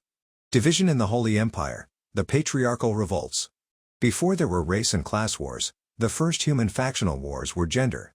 The first groups to engage in such warfare were the Africans. The first level of power in which control was sought was spiritual, economic and political Africans, possessing the highest levels of spiritual, magical and mystical power and knowledge, for centuries through their ambitious tutelary and clan gods, often competed and waged bitter spiritual warfare, of mythologic proportion against one another. These divine wars began as one between competing clan gods, and soon escalated beyond what the gods had originally intended. The first apostasy fall against the divine African mother appears to have taken place in ancient Egypt. Historians of ancient Egypt, when describing Egypt's rise as a global military power, often assume an amicable joining of Upper and Lower Egypt under King Menes, hailing this event as the greatest political achievement in Egyptian history. This monumental event, the claim, began the golden age of military conquest and global expansion, and the unchallenged rule of Egypt's patriarchal pharaohs, and according to most, it established Egypt's enviable position as a legitimate world power. However, that is the view from history provided by the patriarchs. Upon closer examination, in considering the historical evidence from the view of the matriarchs, indicates that this amicable joining might not have been such a crowning achievement in Egypt's history at all, but rather the opposite. In spite of Egypt's patriarchal military might, the kings and pharaohs of Egypt still had to capitulate to the conquered and declining matriarchs, for whom they still must claim their divine blood and spiritual inheritance. This inescapable fact, as well as her exclusive sacerdotal authority and political influence in the world, generated much jealousy, envy and resentment towards them, so much that it is alleged that 1,000 years later, as matriarchal rule gave way to new waves of patriarchal revolts, the powerful priesthoods of Amun, Om/Amen, in Khnum and the clans of Horus, boldly dared something never before imagined. They began invading and usurping the holy temples of these divine African mothers, starting in Thebes. They then invaded and usurped the major Sibyl temples in Libya and Ethiopia. As a consequence, many of these matriarchal clans fled North and East Africa, taking refuge on remote, now Grecian island countries, such as Ionia. Many in Thebes fled to the now Grecian Argos, or settled into the ancient African Mitanni kingdom territories in Asia Minor, Turkey. Many also fled to now Grecian Mycenae and rebuilt their temples, all continuing their service to Mommy Isis, known to them as Demeter, and established sacred African societies such as the Thesmophorians and the Scuriphorians. Finally, hundreds, if not thousands, of Sibyls and other priestesses opted instead to commit suicide by jumping into the Nile River, rather than submit to patriarchal authority. Those temple priests of Amun who revolted against them slaughtered the ancestral python of the Sibyls, a deliberate act of divine warfare that centuries later, Wegbaja, the first king of Dahomey, is alleged to have committed in his takeover of sacerdotal power against the matriarchal clans in West Africa after Amun's priests slaughtered the sacred python. They demanded that separate grand temples be built to Apollo, Amun, and Zeus, Horus, atop Apham. These priests then proceeded to rearrange the cosmological pantheon, placing themselves at the head. A new, patriarchal mythos was invented, and the sacerdotal doves were replaced with the fiery eagles of Horus. The Sibyls were then ordered to serve under Apollo and the thunder god Zeus. Horus, headed by male overseers. The priests then seized control over the Vestals, virgin priestesses, controlling all of their divine functions, especially that of prophecy and healing. According to Greek historian Pausania, the Sibyls would often express their contempt against patriarchal aggression in sacred song and poetic verse. In one famous song, recounting the historical truth about their genesis, Sibyl reminds these priests of her divine role in their very existence. For when the world was deluged with a flood of waters, and one man of good repute alone was left, and in a wooden house sailed o'er the waters with the beasts and birds, in order that the world might be refilled. I was his son's bride, and was of his black race, to whom the first things happened and the last were all made known, and thus from mine own mouth let all these truthful things remain declared. His son's bride is an allegorical reference, reminding the patriarchal masses that the divine kingships of which they proudly claim their legitimacy is still wrought through the blood of the African mother. However, these veracious proclamations fell on deaf ears, and over time, the matriarchies lost enormous political, economic and territorial ground. Egypt's patriarchal wars began under Menes, vying for total control of their ancient mother's empires across Asia Minor. Libya, Troy and Italy continued unabated. However, their competitors for these empires were not only other African patriarchs. Egypt had no shortage of enemies of whom they often waged a constant battle for control, namely, the fiercely patriarchal Levitical Black Hebrews, later followed by the Dorian Greeks, and then the Assyrians, the Persians, the White Turks, and finally, centuries later, the Romans. In the holy temples seized by the priests of Amun, the Tash, divine power, of the African matriarchs had long ago departed. Each temple was soon plagued by spiritual and political corruption, commercialization, internal power struggles, and sexual abuse. These crimes further aided to devalue and undermine the Sibyl's exclusive authority as the original and divine mouthpiece of the god/deities. Over time, the oracular work, divinations, that traditionally only required one Sibyl to perform, now demanded the combined power of three. Centuries later, after the invention of Christianity, Bishop Eusebius, the so-called father of church history, delighting in the decline of their most fiercest competitor, took advantage of this in advancing the Roman papal's agenda against African spiritual predominance in the world. He propagandized and attributed the gradual collapse of the African matriarchies to Christ, who exorcised all demons, including the Sibyl oracles. Although these unfortunate events began the decline of African matriarchal political power, it did not remove them entirely from their seat of sacerdotal power. In spite of the patriarchal takeover of their temples, the deity to whom these Sibyls were the mouthpiece was still Mami, who was worshipped under the many appellations of Isis, a title meaning logos/wisdom, and the fire/thunder spirit of the ancestral father Python, originally manifested by Horus, who became known under many names including Asclepius, Dionysus, Attis, Zeus, Apollo.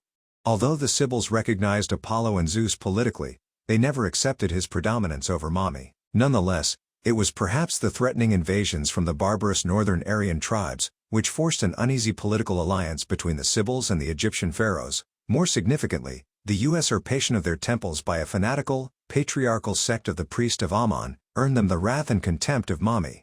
We are told that under the patriarchs, the nations had become completely corrupted during prophetic pronouncements. The divine oracles of Mami, speaking through the Sibyls, would always express her disapproval of their actions in her greetings to them. Routinely, she would commence her oracles with the following greeting: "Mortal men, bodies of clay, vile nothings, how can ye dare to elevate yourselves, and why do ye not think of the end of the world?"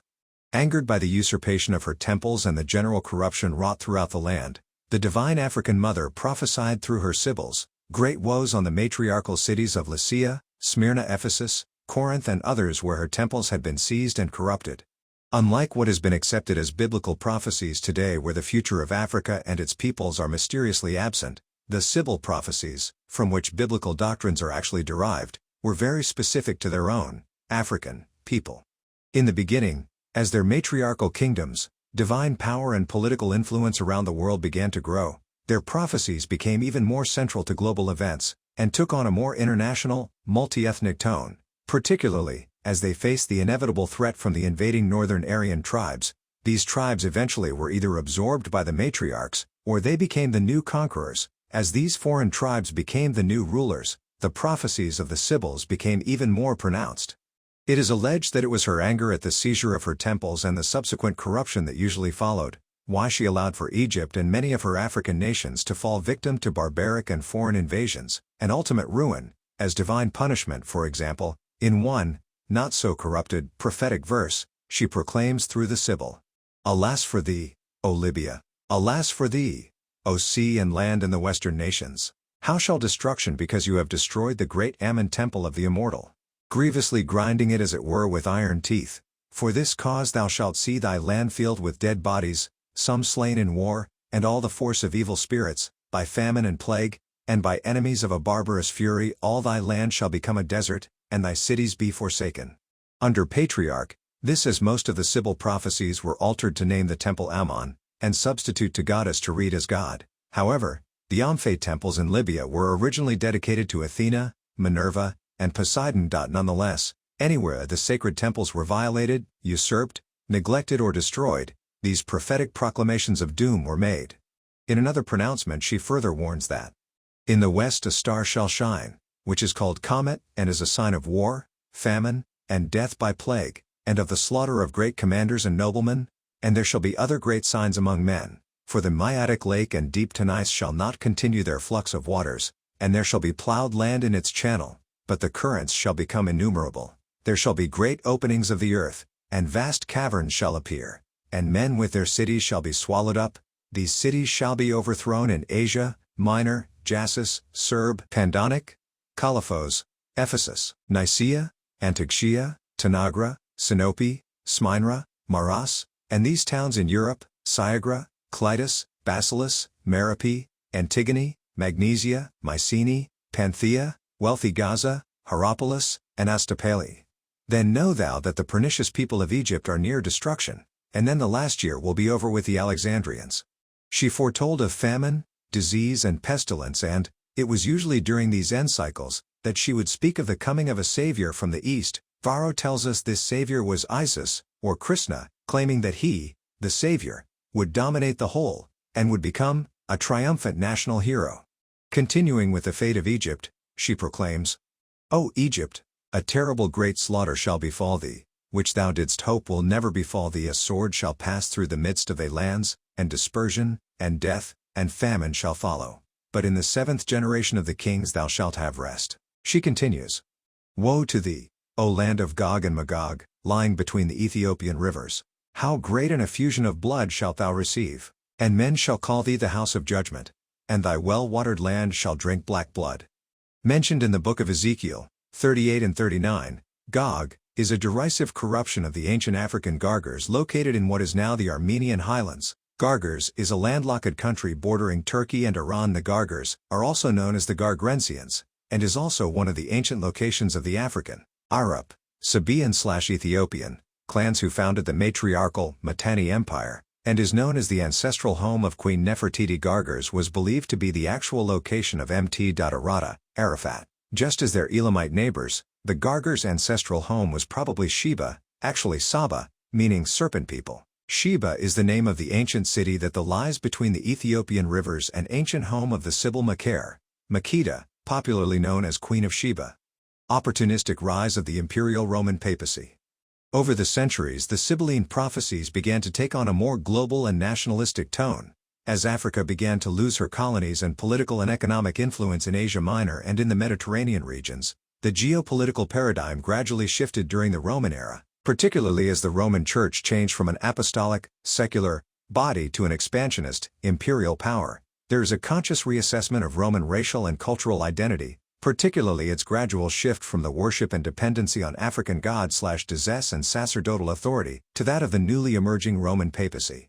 African matriarchal cultural and spiritual predominance, in existence since the beginning of time, began to be viewed by Roman authorities as a serious cultural liability, and an obstacle to the carefully veiled Eurocentric ecumenical ideals now being espoused by Greek philosophers and the Church Papals. The Roman Church, lacking an original ecclesiastical, liturgical and theological doctrine of its own, still depended heavily on the Sibylline prophecies and the African, including Buddhist, Judaic and Mithraic, Persians, religious customs in legitimizing its superior position over the competing Hebrew doctrines.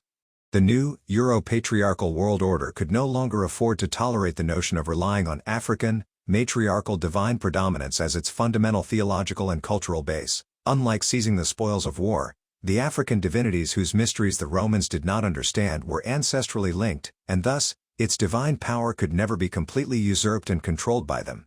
Fig 12, Sibyl image taken from a Moor, Fauntian, coat of arms draped around her neck is the serpent of the original Adim/Adama, known in ancient Egypt as Osiris, and later as the ancestral Aesculapius, Dionysus Attis, etc. In ancient Egypt and Ethiopia, these Sibyl oracular priestesses were known as the Black Doves. They were also called Pythias or Python priestesses. Their accurate prophecies, originally meant for the ancient African world, were later plagiarized by the Levites Hebrews, and later by the Roman Church, and attributed to non-African male prophets by default. The Sibyl prophecies and oracles were directly instrumental in building the ecclesiastical foundation of Christianity, and for shaping the geopolitical dynamics of the ancient world. Furthermore, the patriarchal Hebrew shepherds, whose holy laws and canons do not predate the prophecies of the Sibyls, also revolted against them, and they later came to be known historically as the Semitic Jews of Palestine. They had long ago broken away from the matriarchal orders and, following the historic trend began by the patriarchal priests of Horus and the Babylonian Marduk, the Jews did away with the worship of their primary black goddess, Anath Yahu, Yahweh, and elevated her minor consort Jehovah in her place. They too were competing with the Roman Church for patriarchal dominance in the world. However, the Jews, inheritors of a theological foundation originally established by the African matriarchs, were entirely familiar with African theology, philosophy, and sacred rites. However, in their revolt against them, They needed their own male god and Messiah to prove the legitimacy of their newly chosen status, as well as to free them from Roman oppression and tyranny. Both groups, Jews and Roman papacy, wasted no time in seizing, plagiarizing and ultimately destroying the original CB line prophecies, by replacing them with corrupted or complete forgeries to meet their own politico-religious agenda. They then flooded the global community with these bogus doctrines, adding further to the confusion in their ongoing propaganda wars against the Roman papacy. More significantly, by proclaiming the prophetic messages of the Sibyls entirely to themselves as the chosen ones, helped to undermine and to conceal the African specificity and spiritual identity of the Sibyls. In doing so, the original message and target of the Sibyl prophecies has been obscured and lost over the centuries, thus omitting an extremely critical historical element of African ecclesiastical and prophetic history. The Sibylline oracles were deliberately doctored to attack the very essence of African philosophy, theology, ritual, and liturgical practices, of whom the Sibyls were the very epitome. More revealing, it redirected their prophetic messages away from the African kingdoms, villages and nation heads for whom it was originally intended. What remained instead was a wholesale condemnation of African spirit and culture, with an external focus exclusively on the messianic hopes of the very Jewish and Roman papal forces responsible for its destruction. Additionally, all of the major prophecies of the Sibyls demanded these propitiation sacrifices to appease the African gods, goddess and ancestors, which was yet another source of contention with the Christian papal, who bitterly denounced and rejected them as heathen abominations.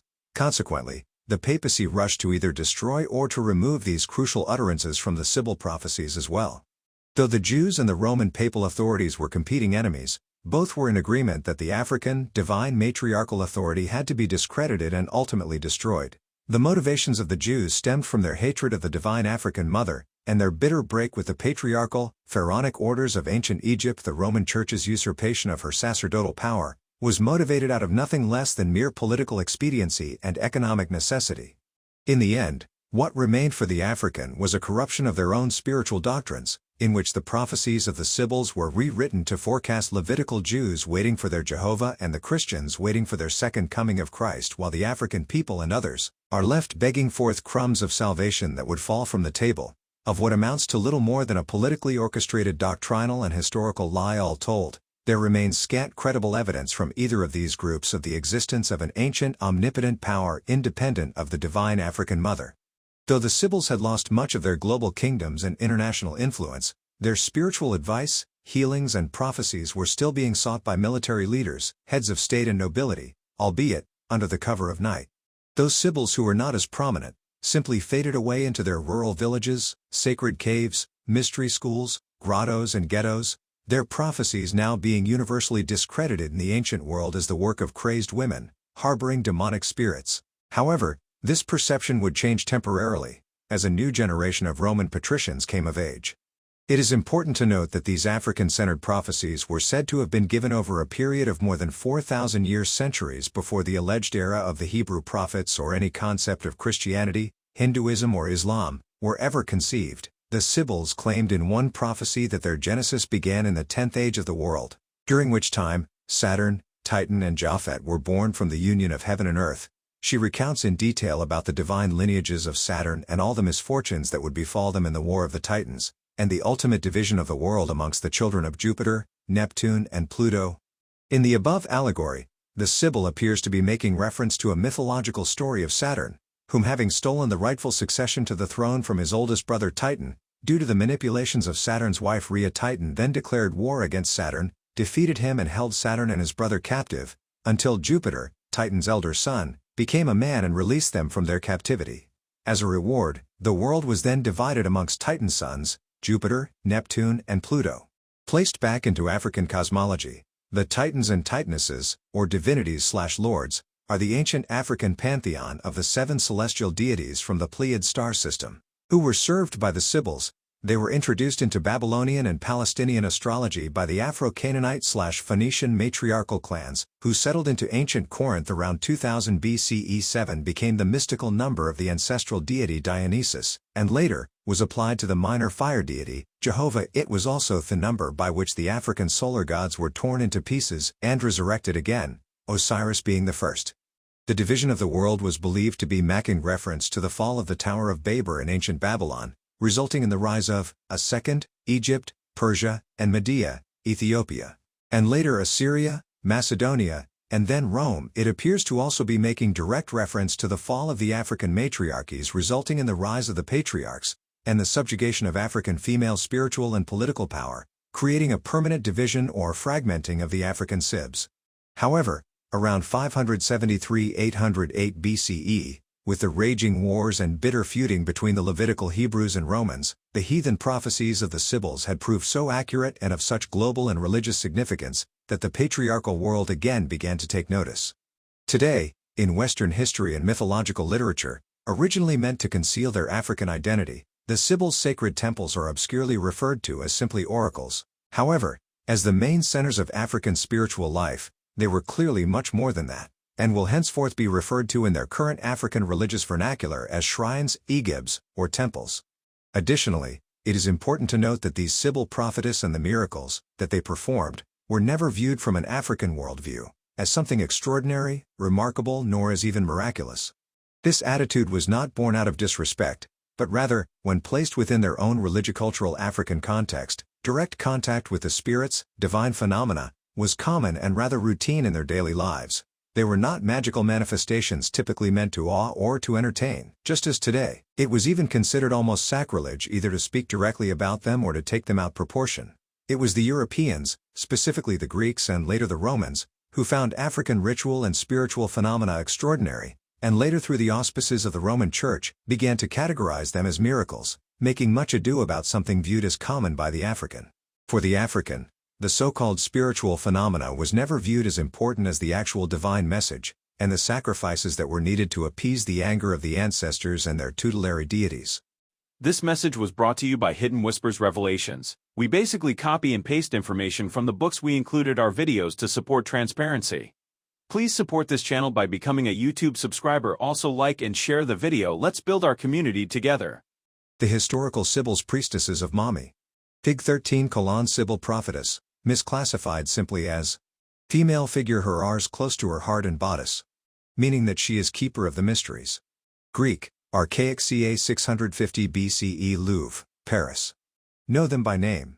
Note, many of these dates cannot be confirmed and seem to contradict either the era of nations and rulers, or simply are too far in ancient history to be connected with any recordable event. So much of what remains of the lives of the Sibyls are from secondary and tertiary sources. The Catholic Church and its revisionist writers have harbored a monopoly on these African high priestesses, since they seized total power and oversaw the destruction of their mystery schools, temples and libraries. However, this should by no means invalidate who they are and their absolute citical and historical significance in linking African divine spirit throughout the fabric of all of world history. What is also certain is that the African divine spirit that guided them rests in the blood and ancestral soul of all African people. This ancient tradition still exists in the Mami Isis, Mami Wattis, and others in West Africa and in the diaspora. Overview. Just as there were many male prophets during ancient times but only a few were distinguished from amongst them, this grand temples to Mami, and the ancestral, oracular solar/sun, serpent deity and their divine words, prophecies and wisdom was quoted, honored and revered all throughout the ancient world. Less than a dozen were elevated to renowned status during any given time period. Plato, Justin and Aristophanes tell us that the Sibyls were not a few, all of them embracing the same prophetic life, and for some particular reason they all chose the appellation of Sibyls, a tradition by the inhabitants, which came down to them from their African ancestors.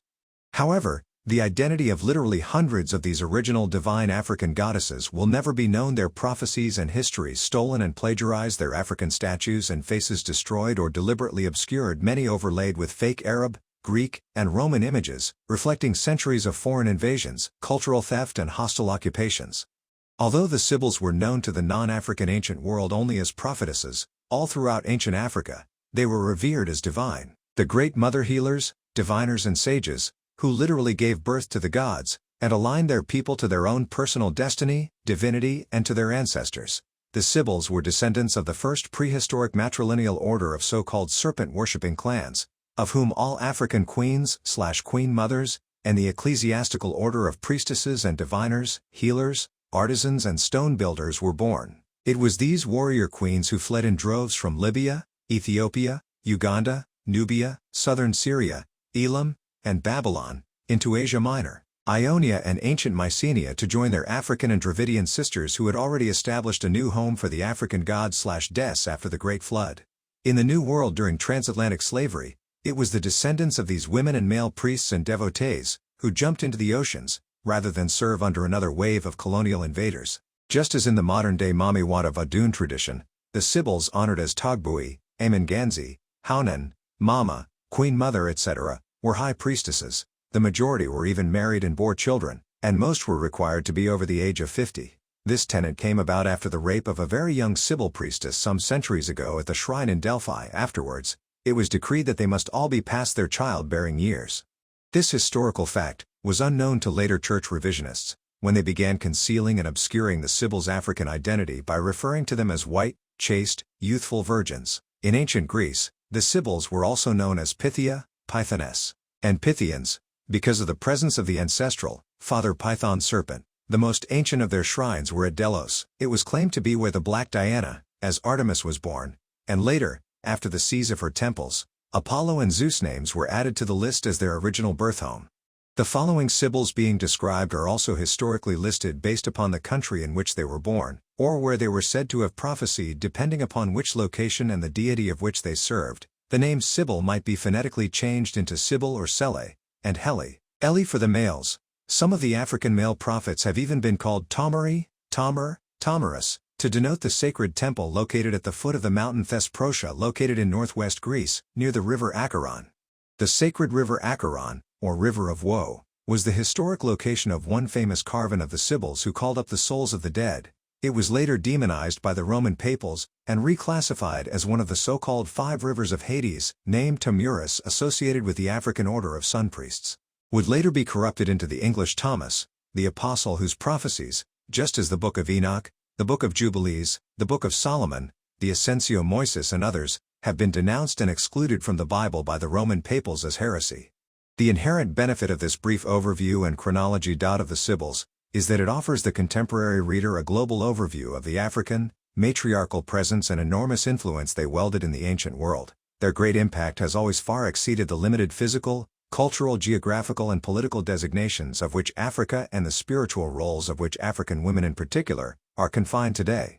The Sibyls, a brief overview. All dates are approximate. Cumi, 3364 BCE. Hierophile, meaning dear/initiated to the Mami goddess Hera.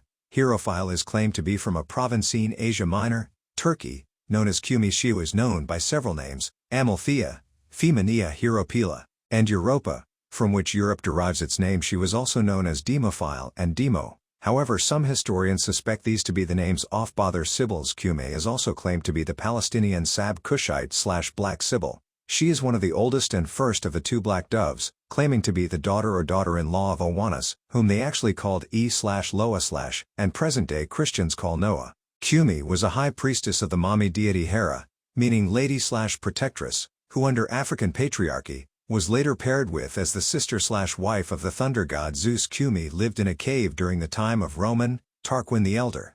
She is said to have also lived on the island of Samos, and to have traveled extensively throughout Asia Minor, Turkey. At Delphi during Patriarcha occupation of the temples, Cumi is said to have sung endlessly to her sacred deity installed in the sacred Omphe. In one of her favorite epitaphs, she sang, "I, Sibylla, Phoebos wise woman, am hidden under a stone monument. I was a speaking virgin but voiceless. In this manacle by the strength of fate, I lie close to the nymphs Mami and to Hermes. I have not lost my sovereignty."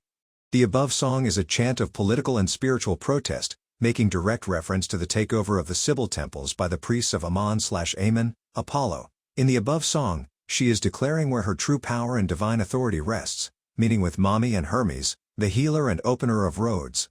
She also makes reference to the African ancestress title of Phoebo or Phoebe, meaning moon. It is one of the sacred names of the Black Diana, and an honorary title held by all Sibyls. However, Apollo's priests, having made the divine sun equal to that of the mother, declared this same title for themselves, by altering it to the masculine Phoebus. As high priestess of the underworld, one of Cumi's form of divination was with the sacred laurel leaf. She would write her prophecies on laurel leaves and leave them for the wind to scatter and fall into their own random order. At the entrance of her cave, in one account, Cumi reportedly gathered 9 of her books and marched into town, and presented them to the first Afro-Etruscan king of Rome, Tarquin. for a price of 300 gold pieces he, now Christianized, casted dispersion upon her as a poor, black heathen, and refused to purchase them. Angered, Cume promptly set ablaze 3 of the sacred books of prophecies, and represented the remainder demanding the same price again. Tarquin refused. Again Cume proceeded to burn 3 more of her prophetic books, and again demanded the same price for the last remaining 3. Shocked and disturbed by Cume's persistence and mere audacity, Tarquin immediately consulted the augurs, black diviners. The diviners admonished him for his disrespect of the great prophetess, and demanded that he quickly purchase their remaining 3 books. This Tarquin promptly did, and after examining them, he soon realized their great significance. According to the Roman historian Pliny, those remaining 3 prophetic books were held in such high esteem, that they were placed in the Capitol, protected by 15 guards appointed by Tarquin. Cume's prophetic texts were only consulted in national crisis, and special permission, though never granted, had to be obtained to view them. Tarquin sent emissaries all over the Black World visiting the heathen shrines of the Sibyls now scattered throughout the Roman-appointed African ghettos, to gather any remaining books. By then, the Jews, Hebrews, were already plagiarizing or making their own propaganda, passing them off as the authentic, Sibylline oracles. What is being implied here is that these prophetic books of the Sibyls became the sole and undisputed precursor to the Western, Christian Bible. The prophecies, oracles and revelations of the Sibyls were systematically retrieved, purchased, stolen and haphazardly collected by various means all throughout the ancient world where their temples existed. Many books were later plagiarized, revised or altered, and compiled into one holy book known as the Sibylline Oracles. Those books that were used to compile what is known today as the Judeo-Christian Bible were then credited exclusively to male prophets, or its author listed simply as unknown. To further conceal the identity of its true authors, the gender of God was changed from feminine to masculine. Originally, within each prophetic verse, it is claimed the Sibyls made praises to Mami as Our Lady, and proclaimed that she was greater than any other god in the world. Those books for which it was hard to conceal their African matriarchal origins were simply destroyed, or relegated to heresy. Roman senator Cicero, the orator, writes that the last 3 books of Cumes were deliberately burned in a fire by the Roman governor. Stilichon. The tyrant Stilichon was eternally hated by all of Rome for this sacrilegious act, which prompted a universal reaction from poets, scholars, and musicians alike. So worshipped was this Sibyl of Cumea, that she was immortalized in one of her appellations Europa, for which Europe is allegedly named. Lydian, traveler and geographer, Pausanias, is said to have written that, upon Cume's death, her ashes were kept in an urn at the temple of Apollo. Erythraean/Ethiopian Sibyl. This Sibyl's name is recorded by Greek historians as Eryphile, or Erythraean. According to the Greeks, Erythraean refers to the ancient name for the Indian Ocean, its location being where one of the temples from which this Sibyl either worked or was born. 74. This Ethiopian Sibyl was also one of the most famous known prophetess from the Delphi shrine located in the now biblical Ephesus. Eryphile is further reputed to be one of the oldest Sibyls from Africa, so old in fact, that she is claimed to be the actual daughter-in-law of Noah Loa and a crowned priestess of the Mami deity Artemis Artemis/Black Diana. Eryphile is also recorded as the second of the 2 black doves, who was sent to find dry land and to found the holy oracle shrines at Delphi and at Dodona. According to Greek historian and philosopher Strabo, Eryphile was one of the inspired and prophetic African women among the ancients. We are told that when Eryphile first came out as an initiated prophetess, she foretold everyone's destiny. Referring to them by name, she foretold what should befall them and delivered it in verse, parable, and that after some time she recovered her human form again. According to Afro-Greek historian Apollodorus, 210 BCE, who was then a native of Ionia, Eryphile foretold of the Greeks' invasion of, then, Ethiopian Tauri, and predicted their miliary success. She also foretold that the Greek poet, Homer, would someday write a number of books of fiction. She admonished him in advance of what he would do once the Greeks became firmly established in ancient Troy. She predicted that he would build his literary career by studying and then plagiarizing her prophetic words, and by copying her poetic style, claiming it as his own. Eryphile's prediction came true when Homer published his famous poem The Odyssey, hailed as the first great work of Western literature. These 2 poems, based on Afro-Grecian gods and religious culture, set the standard for Western epic poetry. So dependent upon were the prophetic verses of this African Sibyl, that the Roman Senate reportedly sent 15 ambassadors to the city where Eryphile resided to obtain her verses to place in the Roman capital. The above information is all that remains on the life of Eryphile. There is no current record of how Eryphile's life ended. Hellespontica, 500 BCE, Hellespontica is said to have been born in a Trojan war camp called Marmeso, during the reign of Cyrus, then king of Persia, Iran. The Persians, who envied and despised the Egyptians and Ethiopians, finally captured many of their major Grecian and other Mediterranean colonies, enslaving its black inhabitants and forcing many into camps. The Persians were alleged to have taken Hellespontica's extraordinary praises for the Black Diana, or Isis, and put them in the mouth of the Virgin Mary, known to the Afro-Asian ancient world to be a factitious Western concept. The above information is all that remains on the life of Hellespontica. Her ancient depiction was one of an elderly black woman carrying sheaves of corn as the Ethiopian, Mami deity core. There is no current record of how Hellespontica's life ended. Samia. 294 BCE.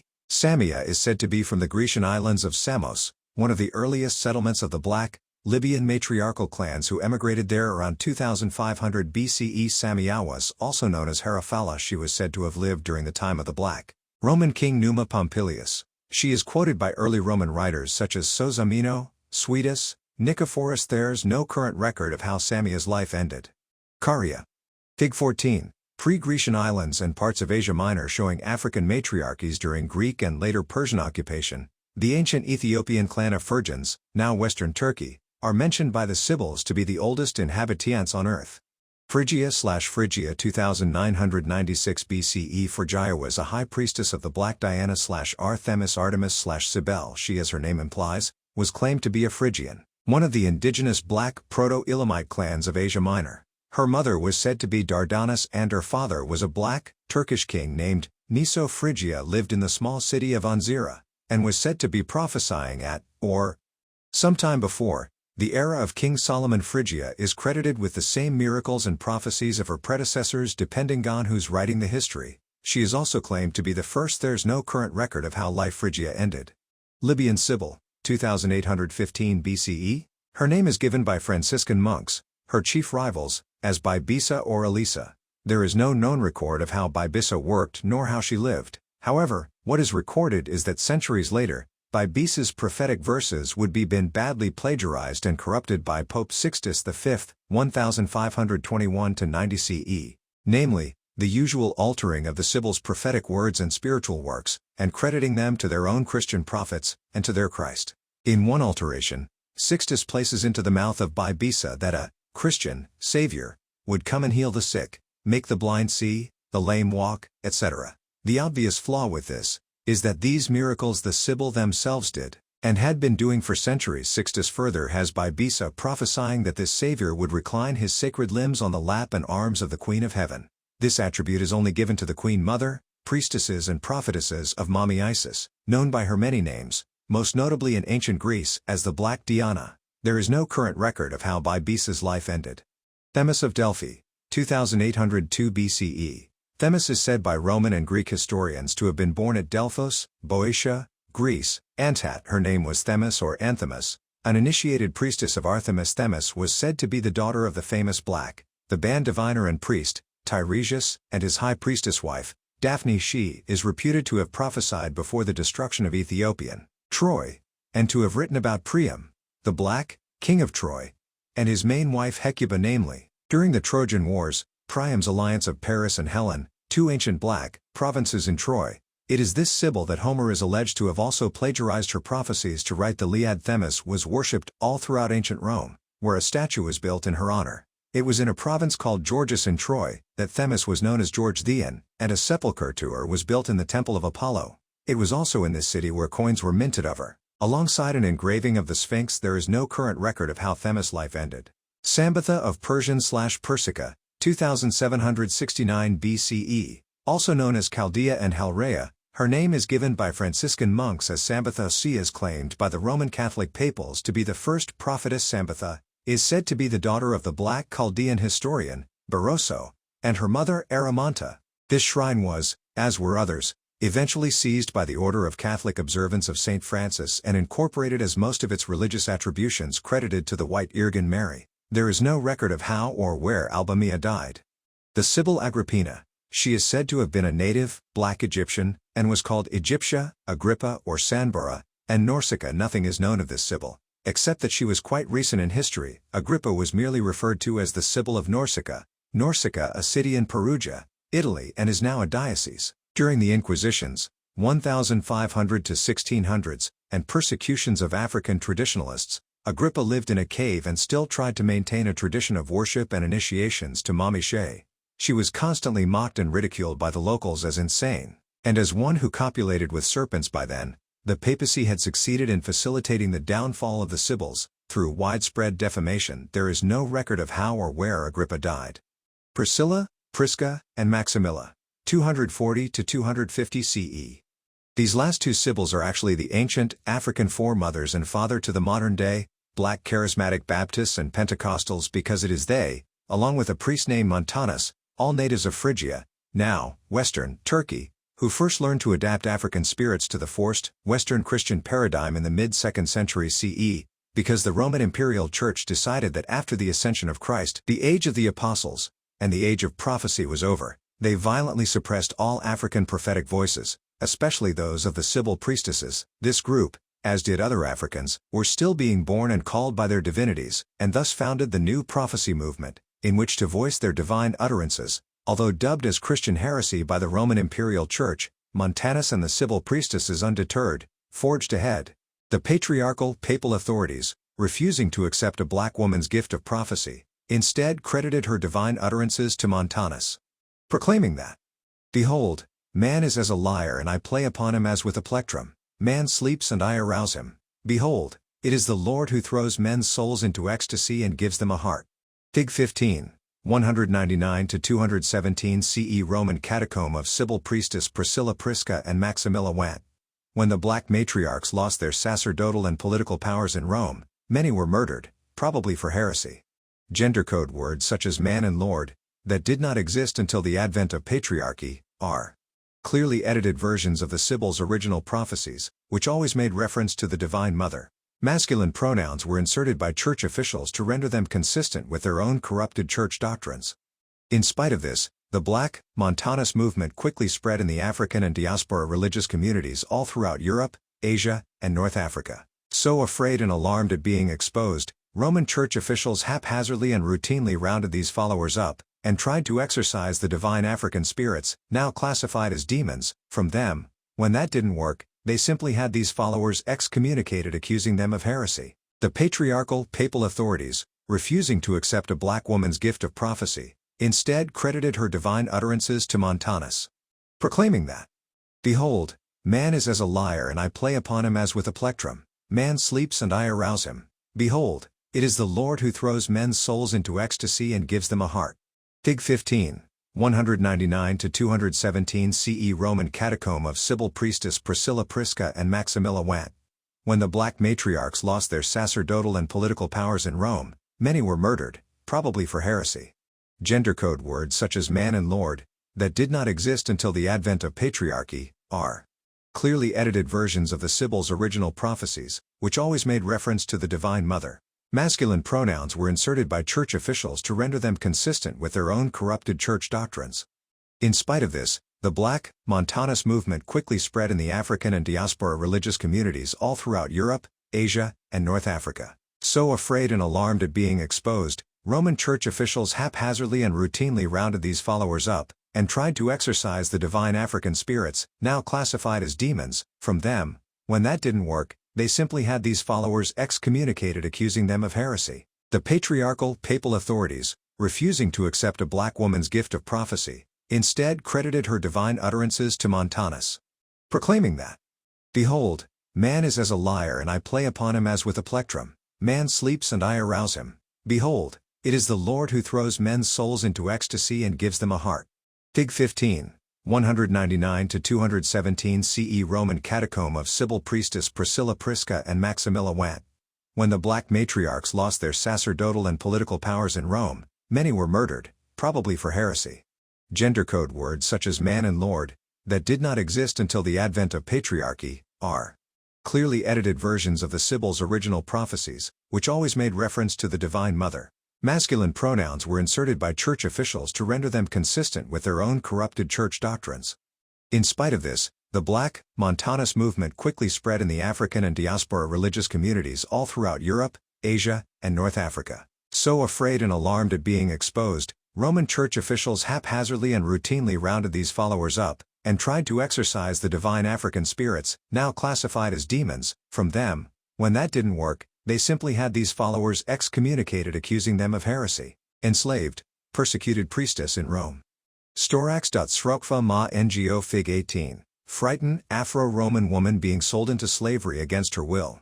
In the utmost humiliation, her price and life history hangs around her neck. Western historical revisionists and Hollywood have done a superb job in convincing the world that Black Africa's predominance never existed outside of continental Africa. They have alleged that those Africans allowed in Canberra have always been slaves or servants to a white, Roman aristocracy. However, it's just as ancient Greek history tell us that a black matriarchal presence first existed before the Dorian Greek arrival. The same holds true for Rome. Africans, Black Buddhists, Umbrians, and Black Etruscans, etc., erected civilizations in what is now Italy, thousands of years before the Anglo-Romans arrived.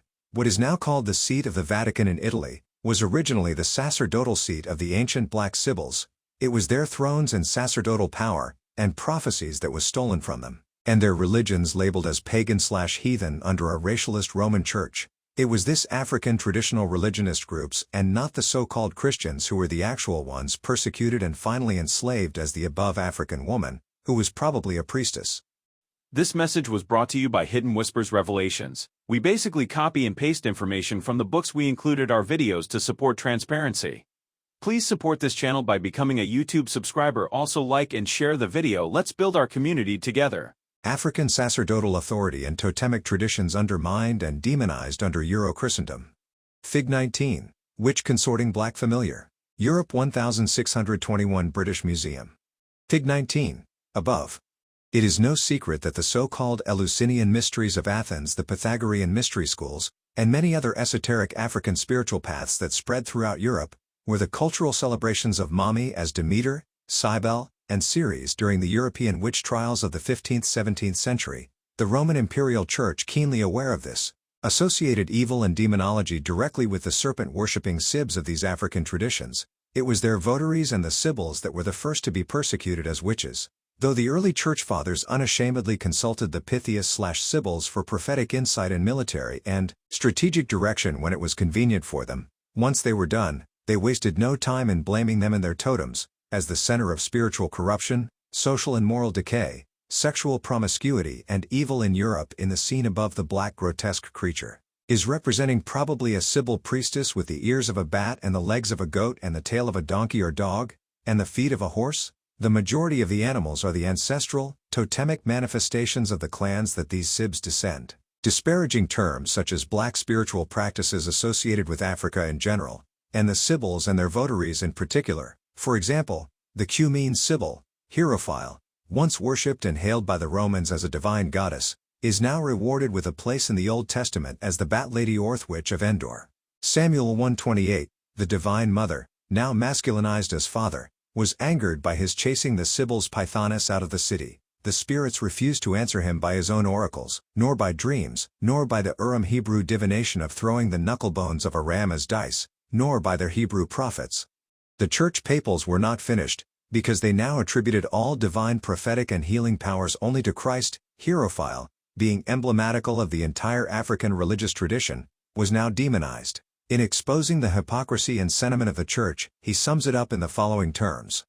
The first and most illustrious of witches, ancestor, mother, model, prototype, and flawless exemplar of all medieval witches, that venerable Pythoness, the Witch of Endor, was a necromancer. Her special mastership lay in enforcing the appearance of the dead. We see in the fact that she had no difficulty in making the prophet Samuel come out of his tomb. Power or no, he could not escape the dark power of that diabolical woman. Day of Doom. Final prophecy for Rome. In the end, none of Rome's heroic efforts could stave off the inevitable fate of its impending destruction. In a desperate attempt to prevent the inevitable, the papal imperials searched desperately for the unfilled prophecies of the Sibyls concerning Rome's final fate, scrambling aimlessly through the Siby's line oracles, which had by now undergone a total masculinization and Christianization of God. They tripped and stumbled upon a few verses, revealing that the die had already been cast. The divine African mother, who now delighted in prophesying their destruction, in her final words, had only this to say: thrice 300 years having run their course of fulfillment, Rome by the strife her people shall perish. Rome is doomed to perish, and that indeed by the judgment of God, because it held her name in hatred, and being the enemy of righteousness, it destroyed the people who kept the truth. There shall come to thee some time from above a heavenly stroke deserved, O haughty Rome, and thou shalt be the first to bend thy neck and be razed to the ground, and thee shall fire destructive utterly consume, cast down upon thy pavements, and thy wealth shall perish, and wolves and foxes dwell in thy foundations. And then shalt thou be wholly desolate, as if not born. The final fall and dispersion. In the years following, specifically between 150 CE 475 CE, Rome's population had increased, burdened by heavy bureaucracy, and their patricians became lazy, their bellies filled with the spoils of their colonial wealth. Its citizens were further weakened by numerous civil wars and devastating plagues. Rome was prime for the barbarian. Germanic invasions, Huns, Gauls, from the north, to which they eventually succumbed. The official cause of the young empire's collapse was just simply an overburdened bureaucracy, moral decay and political corruption. However, beneath the substratum lies the story of the Sibyls, the African gods, and the destiny of a forgotten people. What became of the Sibyls? Pig 19. Togolese Vadun Togbui/Amen Ganzi, chief elder with ancestral python oracular serpent. The sacred ancestral python has its genesis in Africa, its people, and in their ancient spirituality. The oldest religions and unparalleled sacerdotal mysteries in the world, especially in the Mami-Wata tradition. Depending on the ancestral lineage, some priestesses and priests may display a literal serpent, but most Mami priestesses do not. In a final effort to blot out all traces of the ancient African matriarchs and later, the patriarchs' undeniable presence and influence in the ancient world, one of the most egregious historical lies disseminated by the imperial church in Rome, and continued unchallenged by present-day Western historians, is their unproved claim that all of the descendants of the ancient Black, Egyptians, Phrygians, Pelasgian, Phoenicians/Canaanites and Syrians, including their culture, religion and their languages, are now completely extinct. Western historians erroneously assert that these major African clans left no remote traces of themselves neither in Africa nor anywhere else in the world. These holy papal fathers further designated the above ethnic classifications to the present-day occupants of Egypt, Greece, Turkey and Syria respectively, misleading the entire world to believe that they are the actual descendants of the original indigenous African and Afro-Elamite groups, whose powerful empires once ruled the ancient world. One might well conjecture that the Africans, from all indications, during their persecution in Rome, may have already begun their sporadic migrations southwesterly back into Africa, decades before the final fall of Rome. However, what is certain is that as soon as they returned, they began empire building in West Africa, albeit employing the current oppressive, patriarchal model so often mistaken by cultural anthropologists as Africa's original indigenous culture. Many Africans until today have an inkling that all of Africa was once ruled by their beloved matriarchs. The Roman Church and its imperialistic designs attempted/plotted to control all of the African continent. This hostile climate, aided by the Church's financial backing, helped to create an atmosphere for chattel slavery and the ultimate colonization of all of Africa in the New World. Though they were not alone in their determination to wipe out all traces of Africa's powerful religions, one of the first orders of the Christian missionaries commissioned by the Church was the complete and absolute destruction of Africa's temples, deities, and shrines, as well as the total discrediting of Africa's priests, hoods, and knowledgeable elders, and the systematic removal of all African women from their sacerdotal roles. Further, the perpetual povertization of Africa created the perfect climate to impose an inferior and fictitious brand of Christianity such as what exists today throughout the continent. African and diaspora families often bitterly divided between those who honor the old gods and customs established by their ancient mothers and fathers, and those who worship the colonial religion of Christianity introduced by the emissaries of the papal authorities. The Church's persecution did not stop there. Centuries later, backed by the Church's blessings and money, millions of Africans were unwillingly transported across the great oceans and enslaved to lay the economic and cultural foundation of the new Rome in the Americas. An untold number of Africans in the New World are the blood descendants of those ancient serpent-worshipping matrilineal descendants, long ago scattered throughout all four corners of the world. During the transatlantic voyages in the New World, the demonization of both the African presence and their religion still continues unabated. Today, few continental Africans or those in the diaspora hardly make the historic connection between the current status of African women and their ancient religions, both having been relegated to an inferior status and a low economic and cultural priority by its fiercely patriarchal governments, not to mention that only one country in all of Africa, Benin, actually recognizes the ancient religion, Vadun, established first by their ancient mothers CCHP9, as its country's national religion. The Dogon, Akan, Mossi, Mendez and other African clans whom trace their ancient ancestral roots back to ancient Nubia, Egypt, Ethiopia and other ancient locations, still possess the knowledge of the sacred rites of which the Church has never been successful at completely eradicating in West Africa. The priestesshoods of the Sibyls, now known as Mami/Mom Isis, priestess of Isis, and those of the Amen-Ganzis, calling the dead, still continue unabated, within their serpent-worshipping Sibs of the Yava Vadun, and elsewhere unfulfilled prophecy in the West? According to St. Augustine, it was Rome to whom the Sibyls referred as the true whore of Babylon. In one final prophecy, believed yet to be fulfilled, the Sibyls declares, "A great mischief shall befall Europe from the breed of Saturn, and the offspring of his purious servant, and they shall conquer strong Babylon. And when of all the countries which the sun shines on, she has been called queen, she shall be destroyed by extraordinary ruin, and shall not give laws to her wandering posterity offspring." Considering today's political climate, one could speculate much from this and not render too far off target. However, what is most important here for the African diaspora, as the benefactor of the divine seed of their gods and ancestors, is that whatever belies the fate of the world, in spite of how Western biblical prophecy has been perverted and corrupted to disguise or exclude African people and others, it is important for them to reconnect back with their own divine self with the utmost expediency. By removing the antiquated shackles of mental slavery, the accompanying psychological fear and ignorance, only then will they begin the important work of restoring the dignity and the respect for their African spirits and ancestors that are Cosmo and lianged to them. Accomplishing this could prove not only beneficial to the world at large, but also might be the greatest cultural spiritual triumph of all time. "And every land shall be filled up with the Africans and every sea, and everyone shall be offended with thy custom, Sibyl of Cumea." Images of ancient Sibyls, world's first master astronomers. I admit with great difficulty the theory of all early astronomical knowledge of the Chaldees having been acquired or invented by this race, and that the Chaldees were originally Negroes, but this prejudice wears away when I go to the precursors of Brahmins, the Buddhist, and when I reflect upon the skill in the fine arts which they must have possessed when they execute the beautiful and most ancient sculptures in the museums of the Indian House, and the knowledge of astronomy sheen in their cycles of stones. Higgins Anacalypsis Volume 2 p. 364. Fig 20, Black Chaldean Priest. Above is an astronomical chart reflecting the microcosm and celestial worlds. The black Egyptian pyramid surrounded by the holy nimbus, halo, at the top, is actually based on an ancient cone pillar womb/Omphale, one of the primeval symbols of Isis and Black Diana. One of the above names, Epiphania, RT top, describes one of the oldest settlements of the black, matriarchal, Chaldean and Canaanite clans in ancient Syria, originally named Oinyandos by them.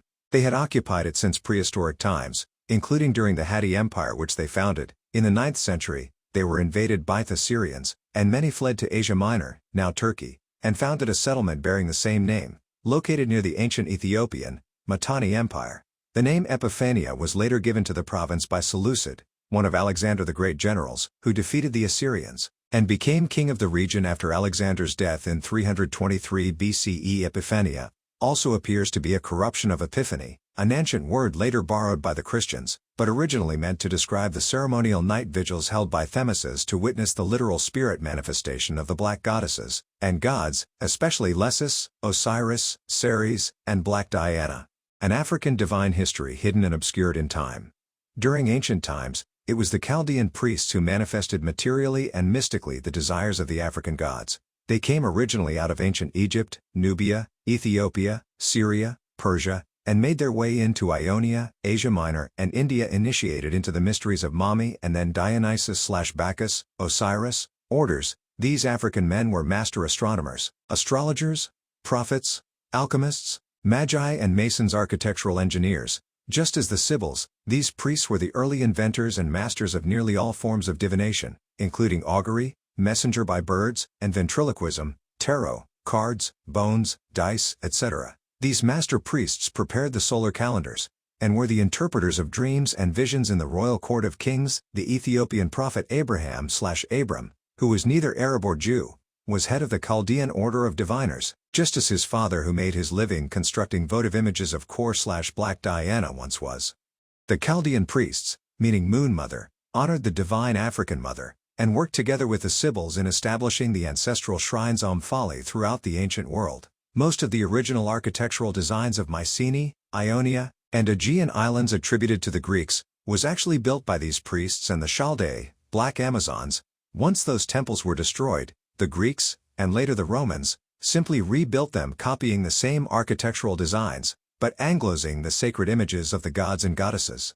As master mathematicians, the Chaldeans were the primary forecasters and validators of astronomical events, and divine cycles relating to prophecy as foretold by the Sibyls in ancient Egypt. Their most oldest predecessors were known as the Ketui, Ketas, or stone builders, who were later called the Morians by the European bards, because they were jet black like the smoked quartz which bears the same name. However, the name is also a term used for calculating and predicting the motions of spaceships and other heavenly bodies, because the European bards, minstrel poets, who would often buffoon them in blackface, also knew them, and the Amazons Toby, the actual builders of the ancient Buddhist megastructures known as Stonehenge Breka.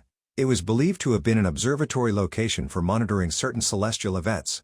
During those times, as the above Roman chart indicates, it was common knowledge that the ancient Chaldean priests were originally African Naz, initiates of the goddesses of fate and destiny, equal to their contemporary Gabadu. In the Mami-Vadun Afa system of divination, it was through their permission upon entering into their mysteries that the ancient Chaldean diviners received their divinatory and magical powers. Ancient Akkadians, Akhans, of Babylon. Fig 21. A forester's recreation, based on archaeological evidence, of ceremonial sacrifices at the king's grave in ancient Ur, Babylon. Black Akkadians. Akkad equals serpent worshippers covered in sacred white kaolin, the color of death or spirit. It is from these ancient groups that the Chaldean Sibyl descends. It is also from these groups where the main manufacturing of the sacred heavily ornamented veil draped across the holy images of Isis and the Black Diana of Ephesus were constructed. British Museum, 1928. Sibyl Queen Mothers in Ancient History. Fig 22. Sibyl Queen Mother, triple-crowned, as Black Diana. She was worshipped as triple-headed Janus in Rome, the double-coiled scarf representing the twin serpents of Mami. Fig 23. Sibyl Prophetess on Moor's coat of arms. No military leader would conduct tactical operations without first consulting a Sibyl and making the necessary propitiations to Mami and the ancestors. Long before the use of European saints, images of Mami or a Sibyl was worn on coat of arms or hung outside of businesses for protection and good luck. Fig 24. Sibyl Queen on Moor coat of arms, wearing six-pointed crown of Mami Tanit. All African queens were Sibyls, but not all Sibyls were queens or prophetess. This message was brought to you by Hidden Whispers Revelations. We basically copy and paste information from the books we included our videos to support transparency. Please support this channel by becoming a YouTube subscriber. Also like and share the video. Let's build our community together. This message was brought to you by Hidden Whispers Revelations. We basically copy and paste information from the books we included our videos to support transparency. Please support this channel by becoming a YouTube subscriber. Also like and share the video. Let's build our community together. This message was brought to you by Hidden Whispers Revelations. We basically copy and paste information from the books we included our videos to support transparency. Please support this channel by becoming a YouTube subscriber. Also like and share the video. Let's build our community together. Fig 36. Above, black oak wood doll, found buried with a young girl, along with other objects found in a Roman, pagan cemetery. She may have been a young Mami Sibyl, priestess. Her name was Creparia Trefina, and she lived during the reign of the Libyan, Roman, Emperor, Septimius Lucius Severus, AD 193-211. No one knows her African name because it was said that she belonged to a family of freemen, who were former servants of a noble family named Crepere, her enslaved name. They believed that she was to be married that day, because she was found dressed in a white bridal gown, adorned with the jewelry, rubies and pearls, including 2 gold rings, one engraved with whom they believed to be her husband. Above her head is the bay laurel wreath, worn by Sibyls and sacred to Mami and Apollo. In the sarcophagus, she is found in full bridal attire, her body and face covered in a white linen blanket, surrounded by other fine fabrics. The black doll was also dressed in bridal attire, and in its hand were 2 gold key rings. It was the custom for anyone, but required for initiates, to offer these dolls as a votive offering to Mami on one's wedding day. They said she died of scrofula, a tuberculous infection of the skin and neck. However, there is no evidence of this. She might simply have been taken by Mami, who might have preferred that she not marry. Fig 37. Keeping in mind that their prophecies were made more than 3,000 years before Christ, and none of the church fathers had ever met a Sibyl, the attire that these women are adorned is not the traditional dress that the ancient African Sibyls wore. The Sibyls were the chief priestesses of an African divine matriarchal order completely demonized and forgotten by the church papal. and levitical Jewish priests, who exploited and desecrated their ancient prophecies. They have been immortalized as European by famous painters across Europe, including Castagno, Vaughan, Steinle, Cavalieri, Matteo da Siena and Peruzzi. However, the most famous of these paintings are those by Michelangelo. At the Sistine Chapel, the first five originally depicted them situated alongside the Christian prophets. Until today, Africans and the world remain unaware of who they are, and that they were not European saints, nor were they martyrs of a patriarchal, Euro-Western, Christian or Judaic doctrine. Fig 38, above, featured on a Moor's coat of arms, this bat lady is none other than the Queen Sibyl, hierophile, or one of her predecessors. They probably acquired the name Bat Sibyl, because the totemic symbol of the bat signifies the gentle, unobtrusive, civil and shrewd character of this path of the Sibyls. Rather than the stereotypic dark maleficent nature black priestesses would later acquire, it was also the symbol of one who could call up and speak to the spirits of the dead. Such as the ancient tradition of Amanganzis, and certain mamacies in the Mami-Wata tradition in West Africa. During ancient times, the Sibyl would take the blood of a sacrificed bull, and mixed it with a secret beverage that they drank, to induce trance-possession. This was simply one of many ways in which possession was achieved. During these ecstatic trance states, the Sibyls would either roll about on the ground, in full possession, or march back and forth, uttering prophetic prose. In what became infamously known as the eerie voice of a bat, Graves, WGP 105, the shrine of the Queen Sibyl was located in a volcanic rock depression, beside Lake Avernus in Cumae, Rome, and surrounded by oak and the black poplar trees sacred to Mami, and the solars/gods. It was at these brackish waters, where they would perform ceremonies to bring forth the spirits of the dead. It was one of these type Sibyls whom the biblical Saul went to in the town of Endor, disguised, and begging her to call up the spirit of the priest Samuel, after he had earlier just ordered all mediums and wizards out of the city. Sam 28-5-9. It is perhaps also from these divine women that the word necromancy, originally nigromancy, was initially introduced. It later became exclusively employed to refer to anyone practicing the mystical and magical arts of African and Afro-Elamitic people. Racist epithets, such as black magic, trickery, wizardry, sorcerer, witchcraft, and evil spirits, were pejorative labels later employed to describe any African-based religious system. Thus, it is no surprise that during medieval Rome, the Sibyls, not white witches, were the first to be accused of witchcraft, and of uttering the voices of demons. They were the first to be burned at the stake, and the black Chaldean priests literally crucified for heresy and witchcraft. They possessed the spiritual power and ancient mystical knowledge that could expose the fraudulent theology of the Church. They were, therefore, the biggest threat to the papacy, who possessed no divine lineage or authority, and thus could never perform the miracles of the Spirit, as did these black clergy.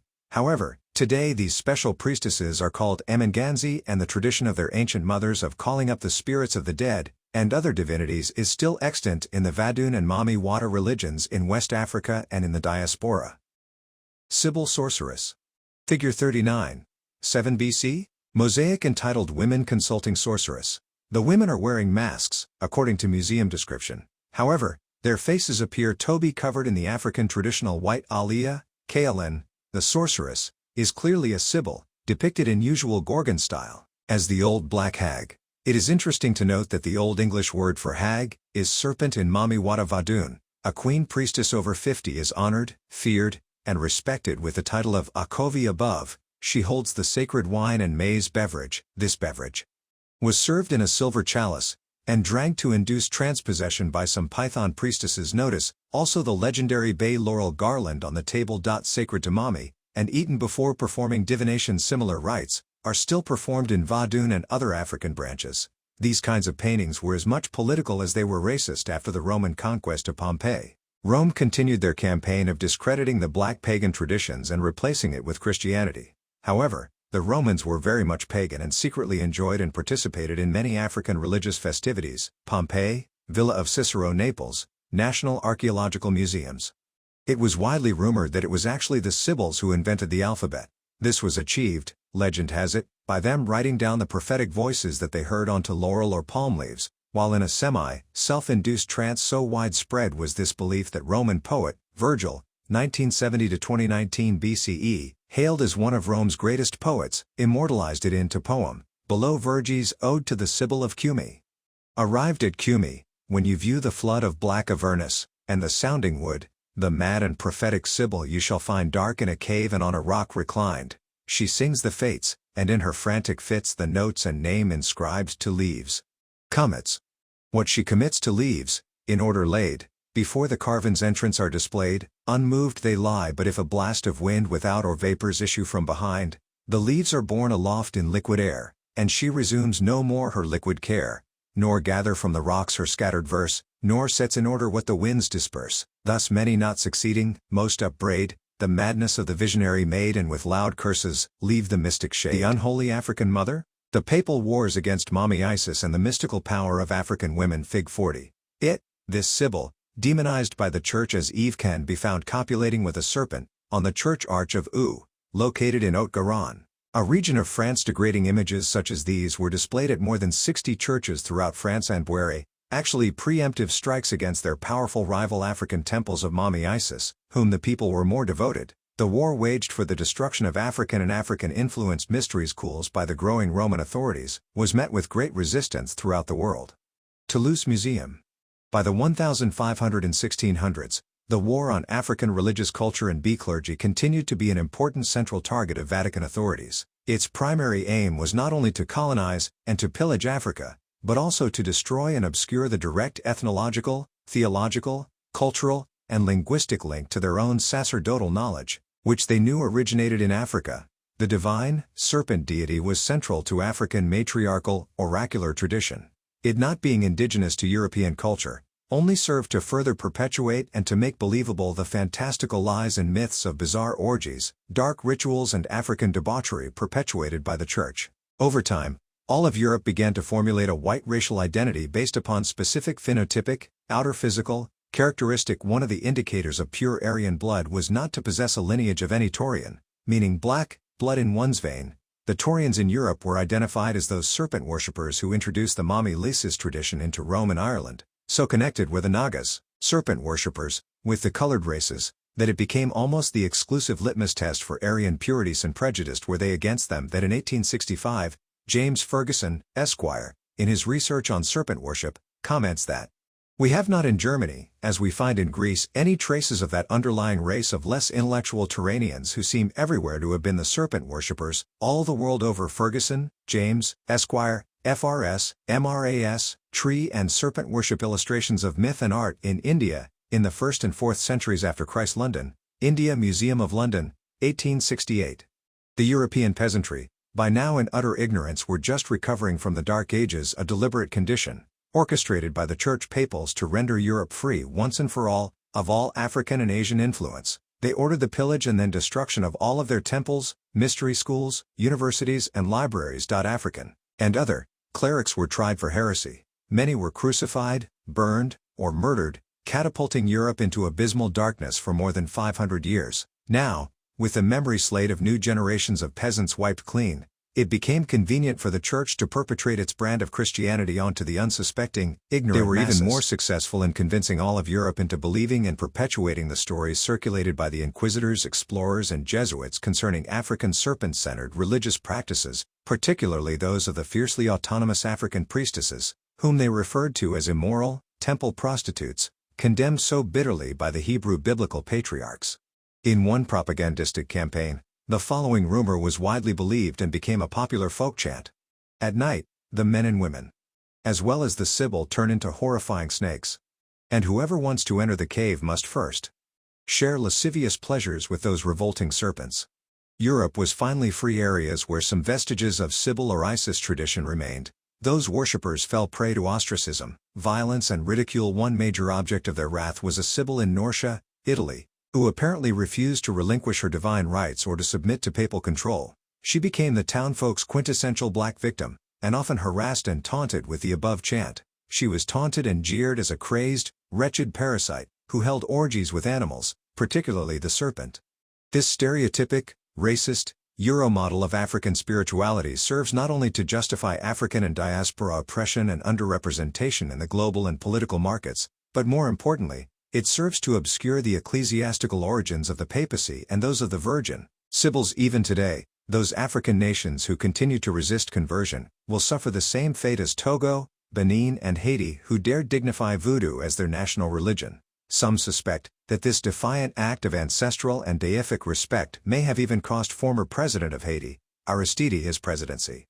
Blaming the voodoo and all African spiritual traditions as the primary culprit for Africa's and diaspora economic and social woes is an old worn colonial tactic, mastered by the Church, supported and reinforced by Western pseudo-rationalist philosophy and racist propaganda. Its primary and ultimate goal is to spiritually disempower Africans by culturally and theologically perverting their religions, and to discourage their mass appeal to outsiders anywhere in the New World.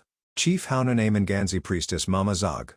Mama Zog, legal name, Vivian Hunter Hindru, is a fully initiated Haunanay-Manganzi High Priestess of the Amanganzi, ancestral Chamba, West African Vadun, Mami Wata, and Afa Ifa healing traditions. She resides in the United States, where she maintains her ancestral shrines and works full-time as an Amanganzi Vadun priestess and godmother. Born from the womb. Mama Zog, African American. Of Mami Wata and the first Pa. Vadun, Mama Zog's spiritual lineage descends directly from both sides of her maternal and paternal great-grandmothers and fathers, who were Mami Wata and Vadun priests, captured and enslaved as shired-out masons and carvers in Louisiana during slavery and Reconstruction. African descendants were forbidden to practice their ancestral religions. Many were persecuted and murdered. Such was the case in the family of Mama Zog, where her great-grandfather, Prince Hunter, was killed in Natchitoches Parish in Louisiana. Family lore recounts that he, refusing to convert to Christianity, was chased into a barn and set ablaze over time. The Vadun tradition was forced underground, and a deliberate process of mockery and racist malignment began in American media, religious and educational institutions, creating some of the most perverse, undeserved and enduring stereotypes of African religions, which has continued unabated until the present. After more than 30 years of intense manifestational encounters and personal suffering, Mama Zog received her first ceremonies in Togo, West Africa, by Haunan Togbui Master Akuete Dirchbach, 1988, and full initiations by Haunan's Togbuis Arita and Daniel Sasa in Togo, and the U.S. 1996. She completed her final series of ceremonies as Chief Haunanay-Manganzi in 2003-2005. As a full-lineage African-American priestess, Mama Zog is first to initiate many in the diaspora to Mami Wata, Mama Chamba, Vadun, and Amanganzi tradition.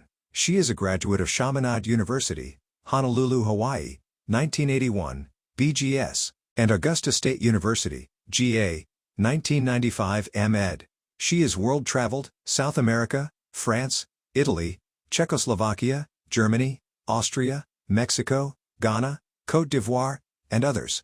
She has been traveling to Togo, West Africa regularly since 1988.